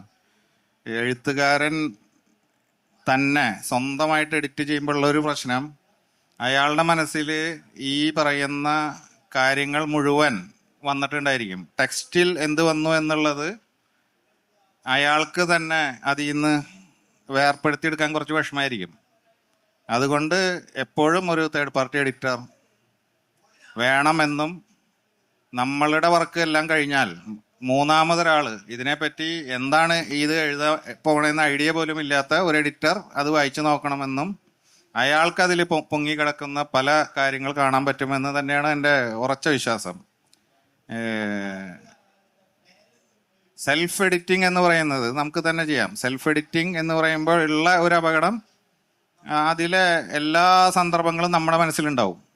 ടെക്സ്റ്റിൽ എന്തോരം വന്നിരിക്കുന്നു എന്നുള്ളത് നമ്മളൊരു വാചകം വായിക്കുമ്പോൾ ആ വാചകം നമ്മൾ എഴുതിയെന്നത് വരെ നമ്മുടെ മനസ്സിലുണ്ടാവും. അപ്പോൾ നമ്മുടെ മുന്നിലുള്ള ടെക്സ്റ്റിൽ എന്താണുള്ളത് എന്നുള്ളത് നമ്മൾക്ക് തന്നെ കണ്ടുപിടിക്കാൻ കുറച്ച് പാടാണ്. സെൽഫ് എഡിറ്റിങ് ചെയ്യാൻ പറ്റും, ചെയ്യുന്നവരുണ്ട്. പക്ഷേ ഒരു തേർഡ് പാർട്ടി എഡിറ്റർ ഉണ്ടാവുന്നതാണ് ഏറ്റവും ഉത്തമം. പക്ഷെ മലയാളികൾക്ക് അത് അത്ര കൺവിൻസിങ് ആവില്ല. നമ്മൾ എഴുതുന്നത് കൈവയ്ക്കുക എന്ന് പറയുന്നത് ഒരു പാതകമായിട്ടാണ് മലയാളികൾ കാണുന്നത്. റിഹാൻ ഒരു സൂപ്പർ എഡിറ്ററാണ്, തേർഡ് പാർട്ടി എഡിറ്ററാണ്. അതുകൊണ്ടാണ് റിഹാൻ ഇത് ചോദിച്ചതെന്ന് തോന്നുന്നു. Thank you. അല്ല, ഇതിലെന്താ വെച്ചാൽ ഇപ്പൊ പലപ്പോഴും മലയാളത്തിൽ ഇപ്പോഴും ഇപ്പൊ എനിക്കറിയാം, നമ്മുടെ ഗോവിന്ദ് നല്ല എഡിറ്ററാണ്. പലപ്പോഴും എന്താ വെച്ചാൽ ഇവിടെ ഇരിക്കുന്ന അഗത എഡിറ്ററാണ്. പലപ്പോഴും എന്താ വെച്ചാൽ ഒരു എഡിറ്റർ ഉണ്ട് എന്ന് പറയുന്നത് എന്തോ ഒരു നാണക്കേട് പോലെ കരുതുന്ന ആളുകളുണ്ട് പലപ്പോഴും. എന്താ പറയാ, എന്റെ പുസ്തകത്തിന്റെ എഡിറ്റർ എന്ന് പറയുന്നത് എഡിറ്റ് ചെയ്യുന്നു, അതിന്റെ പൈസ വാങ്ങുന്നു, പോകുന്നു, അത്രേ ഉള്ളൂ. ഇന്റർനാഷണലിയും അത്രേ ഉള്ളൂ. ഈ മാർക്കേസിന് വരെ ഉണ്ടായിരുന്നു എഡിറ്റർ. അതെ, അല്ല നമ്മുടെ ഇവിടെ ഹെമിംഗ് വേക്ക് ഉണ്ടായിരുന്നു എഡിറ്റർ. ഹെമിംഗ് വേക്ക് എഡിറ്റർ ഉണ്ട് എന്ന് പറഞ്ഞു കഴിഞ്ഞാൽ, അല്ല നമ്മളിത് വായിക്കുന്ന എല്ലാ ക്ലാസിക് പുസ്തകങ്ങളെയും ഒരു എഡിറ്ററുടെ കയ്യിലൂടെ കടന്നു പോയിട്ടുണ്ടെന്നാണ് ഞാൻ മനസ്സിലാക്കുന്നത്. അല്ല, ആ എഡിറ്ററുടെ പേര് എവിടെയും മെൻഷൻ ചെയ്യുക അതിന്റെ ഒന്നും ആവശ്യമില്ല. അതൊരു ടെക്നിക്കൽ ജോബാണ്. അല്ല, പക്ഷെ നമ്മുടെ ഇവിടെ എഡിറ്റർ ഉണ്ട് എന്ന് പറയുന്നത് എഴുത്തുകാരൻ എന്തോ ഒരു മോശം അവസ്ഥയിലുള്ളത് പോലെ, അല്ലെങ്കിൽ എഴുത്തുകാരൻ മോശക്കാരനായതുകൊണ്ടാണ് എഡിറ്ററെ വെക്കേണ്ടി വന്നതെന്നുള്ള ചിന്തയുള്ള കുറെ ആളുകളുണ്ട്. കുറെയൊക്കെ മാറി വരുന്നുണ്ട് ഇപ്പം, അങ്ങനെ ഒരു ചിന്തയിലുണ്ട്. അതെ, സിനിമയിൽ എഡിറ്റർ എന്ന് പറഞ്ഞ തസ്തിക വളരെ പ്രാധാന്യമുള്ളതാണ്. അതേപോലെ പ്രാധാന്യം എഴുത്തിലുണ്ട്. പക്ഷെ എഴുത്തിലെ എഡിറ്റർ എന്ന് പറഞ്ഞ തസ്തിക വന്നിട്ടില്ല. അതാണ് അതിന്റെ ഒരു ഇത്. അതിന് മെയിൻ കാരണം ഈഗോ തന്നെയാണ്. ഒരു കാലത്ത് അങ്ങനെ ഒരു കാര്യമുണ്ട് എന്ന് നമ്മുടെ പുസ്തകങ്ങൾ ഉരുത്തിരിഞ്ഞു വരുന്ന കാലത്ത് അങ്ങനത്തെ ഒരു കാര്യത്തിന് സൗകര്യം ഉണ്ടായിരുന്നുണ്ടാവില്ല. പക്ഷെ ഇപ്പോൾ ഉണ്ട്. ഇപ്പോൾ പ്രസാധകരുടെയൊക്കെ സബ് എഡിറ്റേഴ്സൊക്കെ ഇപ്പോൾ വളരെയധികം വായിച്ചു നോക്കുന്നുണ്ട്. എനിക്ക് നേരിട്ട് അനുഭവമുണ്ട്. ഒരു സമയത്ത് അതൊന്നും ഉണ്ടായിരുന്നില്ല എന്നാണ് എനിക്ക് തോന്നുന്നത്. Thank you. ഞാൻ മജീദിലേക്ക് വരാം. മജീദ്, നമ്മൾ നേരത്തെ ശരത്തിനോട് ചോദിച്ചൊരു ചോദ്യത്തിൻ്റെ അകത്ത് തന്നെയാണ് ഞാനത് ചോദിക്കുന്നത്. മജീദും സിനിമയിൽ ഇടപെടുന്ന ഒരാളാണ്. മജീദിൻ്റെ സിനിമ വന്നിട്ടുണ്ട്, സിനിമകൾ ബാക്ക് ടു ബാക്ക് വരാനിരിക്കുന്നുണ്ട് എന്നാണ് ഞാൻ വിചാരിക്കുന്നത്. അപ്പോൾ ഒരു പുസ്തകം, ഇപ്പം മജീദിൻ്റെ ആവട്ടെ, മജീദിൻ്റെ ഉദാഹരണത്തിന് ചെമ്പിലമ്മിണി എന്ന് പറയുന്നൊരു പുസ്തകം, എനിക്ക് ആ പുസ്തകം ഒരു സിനിമയായി കാണണമെന്ന് ഞാൻ ആഗ്രഹിക്കുന്ന ഒരു പുസ്തകമാണ്. ഈ പറഞ്ഞതുപോലെ വായനക്കാരുടെ ഇമേജിനേഷൻ അല്ലെങ്കിൽ ഒരു ചിത്രം വായനക്കാരൻ്റെ ഉള്ളിൽ സൃഷ്ടിക്കപ്പെട്ടിട്ടുണ്ട്. അവിടേക്കാണ് നമ്മൾ ഇത്തരം നോവലുകളെ സിനിമ അഡാപ്റ്റേഷൻ വരുന്നത്. എന്തായിരിക്കും അവിടെ നേരിടുന്ന ഏറ്റവും വലിയൊരു വെല്ലുവിളി എന്തായിരിക്കും, എങ്ങനെയായിരിക്കും? ഇപ്പം ഇത് രണ്ടും ചെയ്യുന്ന ഒരാളാണല്ലോ മജീദ്, ആ നിലയിൽ സിനിമയും നോവലും ചെയ്യുന്നു. സിനിമയിൽ എഴുത്തുകാരന് പ്രത്യേകിച്ച് വെല്ലുവിളി ഉണ്ടെന്ന് തോന്നുന്നില്ല. കാരണം സിനിമ ആത്യന്തികമായിട്ട് സംവിധായകൻ്റെ തീരുമാനങ്ങളിലാണ് സിനിമ നടപ്പാക്കപ്പെടുന്നത്. നമ്മളൊരു കഥ എഴുതി ആ കഥയിലൊരു സംവിധായകൻ ആക്ഷനായിട്ട് വന്നാൽ അയാളാണ് സിനിമയെ അതിൽ കാണുന്നത്. നമ്മൾ സിനിമ കണ്ടല്ല ഒന്ന് എഴുതുന്നത്. സിനിമ കണ്ടു എഴുതിയിട്ടുണ്ട് ഇല്ലെന്നല്ല, പക്ഷെ നമ്മൾ സിനിമ കണ്ട് എഴുതുന്നതല്ല ഒരു സംവിധായകൻ കാണുന്നത്. അയാളുടെ കാഴ്ചപ്പാടാണ് പ്രേക്ഷകൻ അവസാനമായിട്ട് കാണുന്ന ഒരു സിനിമ എന്ന് പറയുന്നത്. പിന്നെ സിനിമയിൽ പല കൂട്ടിച്ചേർക്കലുകളുണ്ട്. ഈ സിനിമയായിട്ട് നിരന്തര സഞ്ചാരവും സഹവാസമുള്ള ആളുകൾ വന്നിട്ട് അവരുടേതായ അഭിപ്രായങ്ങളും ഈ കഥകൾ തന്നെ ടോട്ടലി മാറും. ഇപ്പോൾ ചെമ്പിലമണി കൊലക്കേസ് എന്ന് പറയുന്ന നോവൽ അത് വെബ് സീരീസ് ആയിട്ടാണ് വരുന്നത്. അതിൻ്റെ സ്ക്രിപ്റ്റിംഗ് വേളയിൽ ഈ ചെമ്പിലമണി കൊലക്കേസ് നോവൽ വായിച്ചിട്ടുള്ളവർക്കറിയാം, ചെമ്പിലമണി എന്ന് പറയുന്ന ഒരു ക്യാരക്ടർ ആ നോവലിനകത്ത് ഇല്ല. അവർ ആകെ ഒരു പോർഷനിലാണ് വന്നു പോകുന്നത്. ആദ്യം ഒരാൾ ഒരു 7ാം ക്ലാസ് മുതൽ ഒരു പെണ്ണിനെ ചുംബിക്കാനായിട്ട് ഒരാൾ ആഗ്രഹിക്കുന്നു. അയാൾക്ക് 60 വയസ്സായിട്ട് ഇതുവരെ ഇവർക്ക് പരസ്പരം ഒരു ഉമ്മ കൊടുക്കാൻ കഴിഞ്ഞില്ല. അപ്പോൾ ഈ 60 വർഷക്കാലത്ത് ഇവരുടെ ഈ ഉമ്മ കൊടുക്കാനുള്ള ശ്രമങ്ങളുടെ അവസാന പരിശ്രമം നടക്കുന്ന ഒരു ദിവസം, ആ ദിവസത്തിൽ ഒരാൾ പോകുമ്പോൾ ആ വഴിയിൽ ഒരു ശവം കിടക്കുന്നു. അത് ചെമ്പിലമണി എന്ന് പറയുന്ന ഒരു സ്ത്രീയുടെ ശവമാണ് എന്ന് മാത്രമാണ് ഈ നോവലിൽ പറഞ്ഞിട്ടുള്ളത്. പക്ഷേ അത് സീരീസിൻ്റെ ചിന്തകളിലേക്ക് പോയപ്പോൾ അവിടെ ചെമ്പിലമണി കൊലക്കേസാണ് അതിൻ്റെ ടൈറ്റിലായിട്ട് വരുന്നത്. അപ്പോൾ അങ്ങനെ വന്നപ്പോൾ ആ ചെമ്പിലമണിക്ക് ഒരു ലൈഫ് വേണം. അത് ശരിയാണ്, സ്വാഭാവികമായിട്ട് പ്രേക്ഷകരെ അത് അന്വേഷിക്കും, ഇതാരാണ് ചെമ്പിലമണി, എന്തിനാണ് അവളവിടെ വന്ന് ചത്ത് കിടന്നത് എന്നുള്ളത്. അങ്ങനെ ആകാംക്ഷകളുടെ പുറകെയാണ് കല പോകുന്നത്. കല എന്ന് പറയുന്നത് ആകാംക്ഷപ്പെടുത്തിക്കൊണ്ട് മനുഷ്യനെ വലിച്ചടിപ്പിക്കേണ്ട സാധനമാണോ എല്ലാ കലകളും. അപ്പം അങ്ങനെ ആകാംക്ഷയുടെ അന്വേഷണമായിട്ട് ഈ ചെമ്പിലമണി എന്താണെന്ന് തോന്നുന്നു. അപ്പോൾ ചെമ്പിലമണിക്ക് ഒരു ജീവിതമുണ്ടായി. അപ്പോൾ ഇതിൽ നിന്നിട്ട് നമ്മൾ നോവലിൽ എഴുതിയ പല ഭാഗങ്ങളും നമ്മൾ എടുത്തു കളഞ്ഞിട്ട് പുതിയ കുറേ ഭാഗങ്ങൾ വന്നു. അപ്പോൾ അതൊക്കെ കണ്ടപ്പോൾ ഞാൻ ആലോചിച്ചത് ഇത് നേരത്തെ അറിഞ്ഞിരുന്നെങ്കിൽ അത് നോവലിനെത്തിയിട്ട് നോവൽ ഒന്നുകൂടി അടിപൊളിയായി പോയേനെ എന്നുള്ള നമ്മൾ പിന്നീട് ചിന്തിക്കും. നോവലിൻ്റെ 2ാം ഭാഗം ഉണ്ടെങ്കിൽ നമുക്കതെടുത്ത് പ്രയോഗിക്കാൻ പറ്റും. അങ്ങനെയാണ്. പിന്നെ രണ്ടാമത്, ഇപ്പം നേരത്തെ ഇവിടെ ഒരു ചർച്ച നടന്നില്ലേ ഈ സാഹിത്യത്തിൽ വിഷ്വൽ സാധ്യതയെക്കുറിച്ച് പറയുന്നത്. സിനിമയും നോവലും അല്ലെങ്കിൽ സാഹിത്യ കൃതികളും തമ്മിലുള്ള വ്യത്യാസം എന്ന് പറഞ്ഞാൽ, സിനിമ എന്ന് പറയുന്നത് ഒരു സമയബന്ധിതമായിട്ട് സൃഷ്ടിക്കപ്പെടേണ്ടതും സമയബന്ധിതമായിട്ട് ഒരാൾ കണ്ടു തീർക്കാൻ ആഗ്രഹിക്കുന്നതുമായ ഒരു സംഭവമാണ് സിനിമ. ഒരു 2.5 മണിക്കൂർ, ഇപ്പോൾ വിലായത്ത് ബുദ്ധയൊക്കെ 3 മണിക്കൂർ വന്നിട്ട് വെട്ടി ചുരുക്കുകയാണ്. അപ്പോൾ അതിനൊരു കൃത്യമായൊരു ധാരണ മനുഷ്യനുണ്ട്, ഇത്ര നേരം ഞാൻ സഹിച്ചിരുന്നത് കൊണ്ട് ഇത് ഞാൻ കാണുകയുള്ളൂ. പക്ഷെ വായനയിൽ അങ്ങനെയല്ല. അതുകൊണ്ടാണ് നോവലിലേക്കൊക്കെ നമ്മൾ എത്ര വേണമെങ്കിലും ഭ്രാന്തമായിട്ട് നമുക്ക് കടന്നു പോകാൻ സ്പേസ് തരുന്നത്. അത് ഒരു മനുഷ്യനുമായിട്ടുള്ള സംവാദമാണ്. സിനിമ എന്ന് പറഞ്ഞാൽ ഒരു കൂട്ടം മനുഷ്യരായിട്ട്, ഇപ്പം ഇങ്ങനെ ഇരിക്കുന്നത് പോലെ തന്നെ ഒരു കൂട്ടം മനുഷ്യരാണ് ഒരു സിനിമയോട് ഒരേ സമയം സംവദിക്കുന്നത്. അപൂർവമായിട്ട് നമ്മൾ ഒറ്റയ്ക്ക് ഇരുന്ന് സിനിമ കാണുന്നില്ല എന്നല്ല പറയുന്നത്. പക്ഷേ പുസ്തകം അങ്ങനെയല്ല. പുസ്തകം ഒരേ സമയം ഒരു പുസ്തകം ഒരാളുമായിട്ടാണ് സംവദിക്കുന്നത്. അപ്പം അവന് ആ പുസ്തകം അനുവദിക്കുന്ന സമയത്തിലേക്ക് ഈ വായനക്കാരൻ എത്താൻ അവന് താല്പര്യമുണ്ട്. പിന്നെ നമ്മൾ ഈ പുസ്തകങ്ങളിൽ വിഷ്വൽ വേണമെന്ന് പറയുന്നതിനെ കുറിച്ചിട്ട് ഇപ്പം നേരത്തെ മണിയേട്ടൻ പറഞ്ഞതുപോലെ ഒരു വിഷ്വൽ റൈറ്റിങ് സാഹിത്യത്തിൽ പാടില്ല എന്ന് പറയുന്നു. പക്ഷേ ഏത് സാഹിത്യം നമ്മൾ എടുത്താലും അത് വായിക്കുന്നവൻ അവനൊരു വിഷ്വലിലേക്കാണ് പോകുന്നത്. ഇപ്പം പെദ്രോ പരാമ എന്ന് പറയുന്ന നോവല് നമ്മുടെ സാഹിത്യത്തിൽ എഴുതപ്പെട്ടിട്ടുള്ള ഏറ്റവും മനോഹരമായ നോവലുകളിലൊന്നാണ്. അതൊരു അടുക്കും ചിട്ടയും ഇല്ലാതെ അവിടെ നിന്നും ഇവിടെ നിന്നും സംഭവങ്ങൾ കയറി വന്നുകൊണ്ട് തുന്നിച്ചേർത്തെടുത്തിരിക്കുന്ന ഒരു നോവലാണ്. ജോർജ് ജോസഫ് അദ്ദേഹമൊക്കെ വലിയ കൃതസ്ഥനായി എഴുത്താണ്. അദ്ദേഹം ഇവിടെ ഇരിപ്പുണ്ട്. അദ്ദേഹം പറഞ്ഞിട്ടാണ് ഞാൻ പെദ്രോ പരാമയെ ഞാൻ 2ാമത് എടുത്തു വായിക്കുന്നത്. അപ്പോഴാണ് എനിക്ക് ഞാൻ ആദ്യം വായിച്ച പെദ്രോ പരാമയല്ല എനിക്ക് 2ാമത്തെ വായനയിൽ കിട്ടുന്നത്. 3ാമത്തെ വായനയിൽ കിട്ടുമ്പോൾ നമുക്ക് അങ്ങനെയല്ല. അപ്പോൾ ഈ വളരെ ചുരുക്കിയും കുറുക്കിയും പല സ്ഥലങ്ങളിൽ നിന്നും പല കാലക്രമങ്ങൾ തെറ്റിച്ചുകൊണ്ട് എഴുതപ്പെട്ട ആ നോവലിലാണെങ്കിൽ പോലും വായിക്കുന്ന ഒരാൾ നോവലിലോ സാഹിത്യത്തിലോ എഴുതപ്പെട്ട ഒരു വരിയിൽ ഒരു മനുഷ്യൻ ഒരു കാഴ്ച ഉണ്ടാക്കുന്നുണ്ട് എന്നാണ് ഞാൻ വിശ്വസിക്കുന്നത്. അതുകൊണ്ട് ആ കാഴ്ച ഒരു മനുഷ്യൻ രൂപപ്പെടുത്താനായിട്ട് കൂടിയുള്ള ഒരു മാധ്യമമാണ് സാഹിത്യം. അതുകൊണ്ട് സാഹിത്യത്തിൽ വിഷ്വൽ വരുന്നതിനും ഒരു ഏറ്റക്കുറച്ചിലുകൾ നമ്മൾ വെക്കേണ്ടതില്ല എന്നൊരു അഭിപ്രായം കൂടി എനിക്കുണ്ട്. സാന്ദർഭികമായിട്ട് പറഞ്ഞെന്ന് മാത്രം.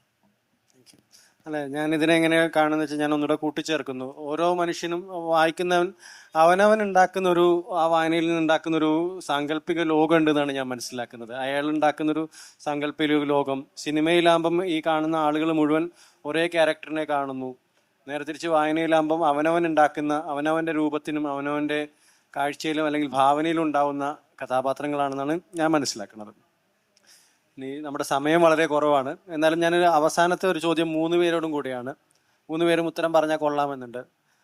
പുതിയ കാലത്ത് ലിറ്റററി ഫിക്ഷന്, പോപ്പുലർ ഫിക്ഷൻ എന്ന് പറയുന്നത് വലിയ ഒരു എന്താ പറയുക സംവാദം തന്നെ നടക്കുന്നത്, അല്ലെങ്കിൽ വലിയ ദ്വന്ദ്വയുദ്ധം തന്നെ നടക്കുന്ന ഒരു കാലമാണ് നമ്മൾ ഈ കുറച്ച് കാലങ്ങളിലായിട്ട്. അപ്പം അതേ സമയത്ത് സോഷ്യൽ മീഡിയയുടെ ഇടപെടലുണ്ട് നമ്മുടെ വായനയിലും എഴുത്തിലും ഒക്കെ. സോഷ്യൽ മീഡിയയിൽ ഈ ഒരു സോഷ്യൽ മീഡിയന്റെ ട്രെൻഡുകളെ എങ്ങനെയാണ് നിങ്ങൾ 3 പേരും നോക്കി കാണുന്നതെന്ന് അറിഞ്ഞാൽ കൊള്ളാമെന്നുണ്ട്. റിഹാൻ ഈ ചോദ്യത്തിന് ഉത്തരം പറഞ്ഞാൽ നമ്മൾ അപ്പം എയറിൽ പോവും. അതുകൊണ്ട് ഇതിൻ്റെ കാര്യം എന്താണെന്ന് വെച്ചാൽ, ഒന്നാമത്തെ ഒരു കാര്യം, ഒരു സംശയമില്ല, മുഖ്യധാരക്കാർക്ക് അസൂയാണ്. അതായത് നമ്മളുടെ പുസ്തകം 3 എഡിഷൻ എങ്ങാൻ പോയാൽ ഹിറ്റ്, 30 പോണു 40 പോണു അവരുടെ പക്ഷെ ഞാനിതിൽ കാണുന്ന ഒരു കാര്യം എന്താണെന്ന് വെച്ചാൽ, ഇതിനേക്കാളധികം പുസ്തകങ്ങൾ പണ്ട് ജോയ്സിയുടെയും ജോസി വകം ഇവരൊക്കെ ഒരാളാണല്ലോ, ധാരാളം പുസ്തകങ്ങൾ പോയിട്ടുണ്ടായിരുന്നു. പക്ഷെ അവരൊന്നും ഒരിക്കലും ഈ പറയുന്ന ഇപ്പൊ ബഷീർ തകഴിയൊക്കെ ഇരിക്കുന്ന ആ ഒരു മേഖലയിൽ അവര് വരാറില്ല. അവർക്ക് തന്നെ അതറിയാമായിരുന്നു. പക്ഷെ ഇപ്പോ ഇത് രണ്ടും തമ്മിൽ വ്യത്യാസങ്ങളില്ല. ആരാണ് ജനപ്രിയം എന്ന് പറയുന്നത്, ആരാണ് പൈങ്കിളി എന്ന് പറയുന്നത്, ആരാണ് മുഖ്യധാര എന്ന് പറയുന്നത്, ഇതെല്ലാം ആരാണ് തീരുമാനിക്കുന്നത് എന്ന് പറയുന്ന ഒരു ചിന്ത എൻ്റെ പരിമിതമായ അറിവില്ല. നമ്മൾ 10ാം ക്ലാസ് ഡിപ്ലോമയാണ്, അക്കാഡമിക്കായിട്ട് ഒരു ബന്ധമില്ല. പക്ഷെ എൻ്റെ പരിമിതമായ അറിവിൽ അക്കാഡമിക് ലെവലിലും ഇവരിപ്പോൾ അങ്ങനെ ചിന്തിക്കുന്നുണ്ട്.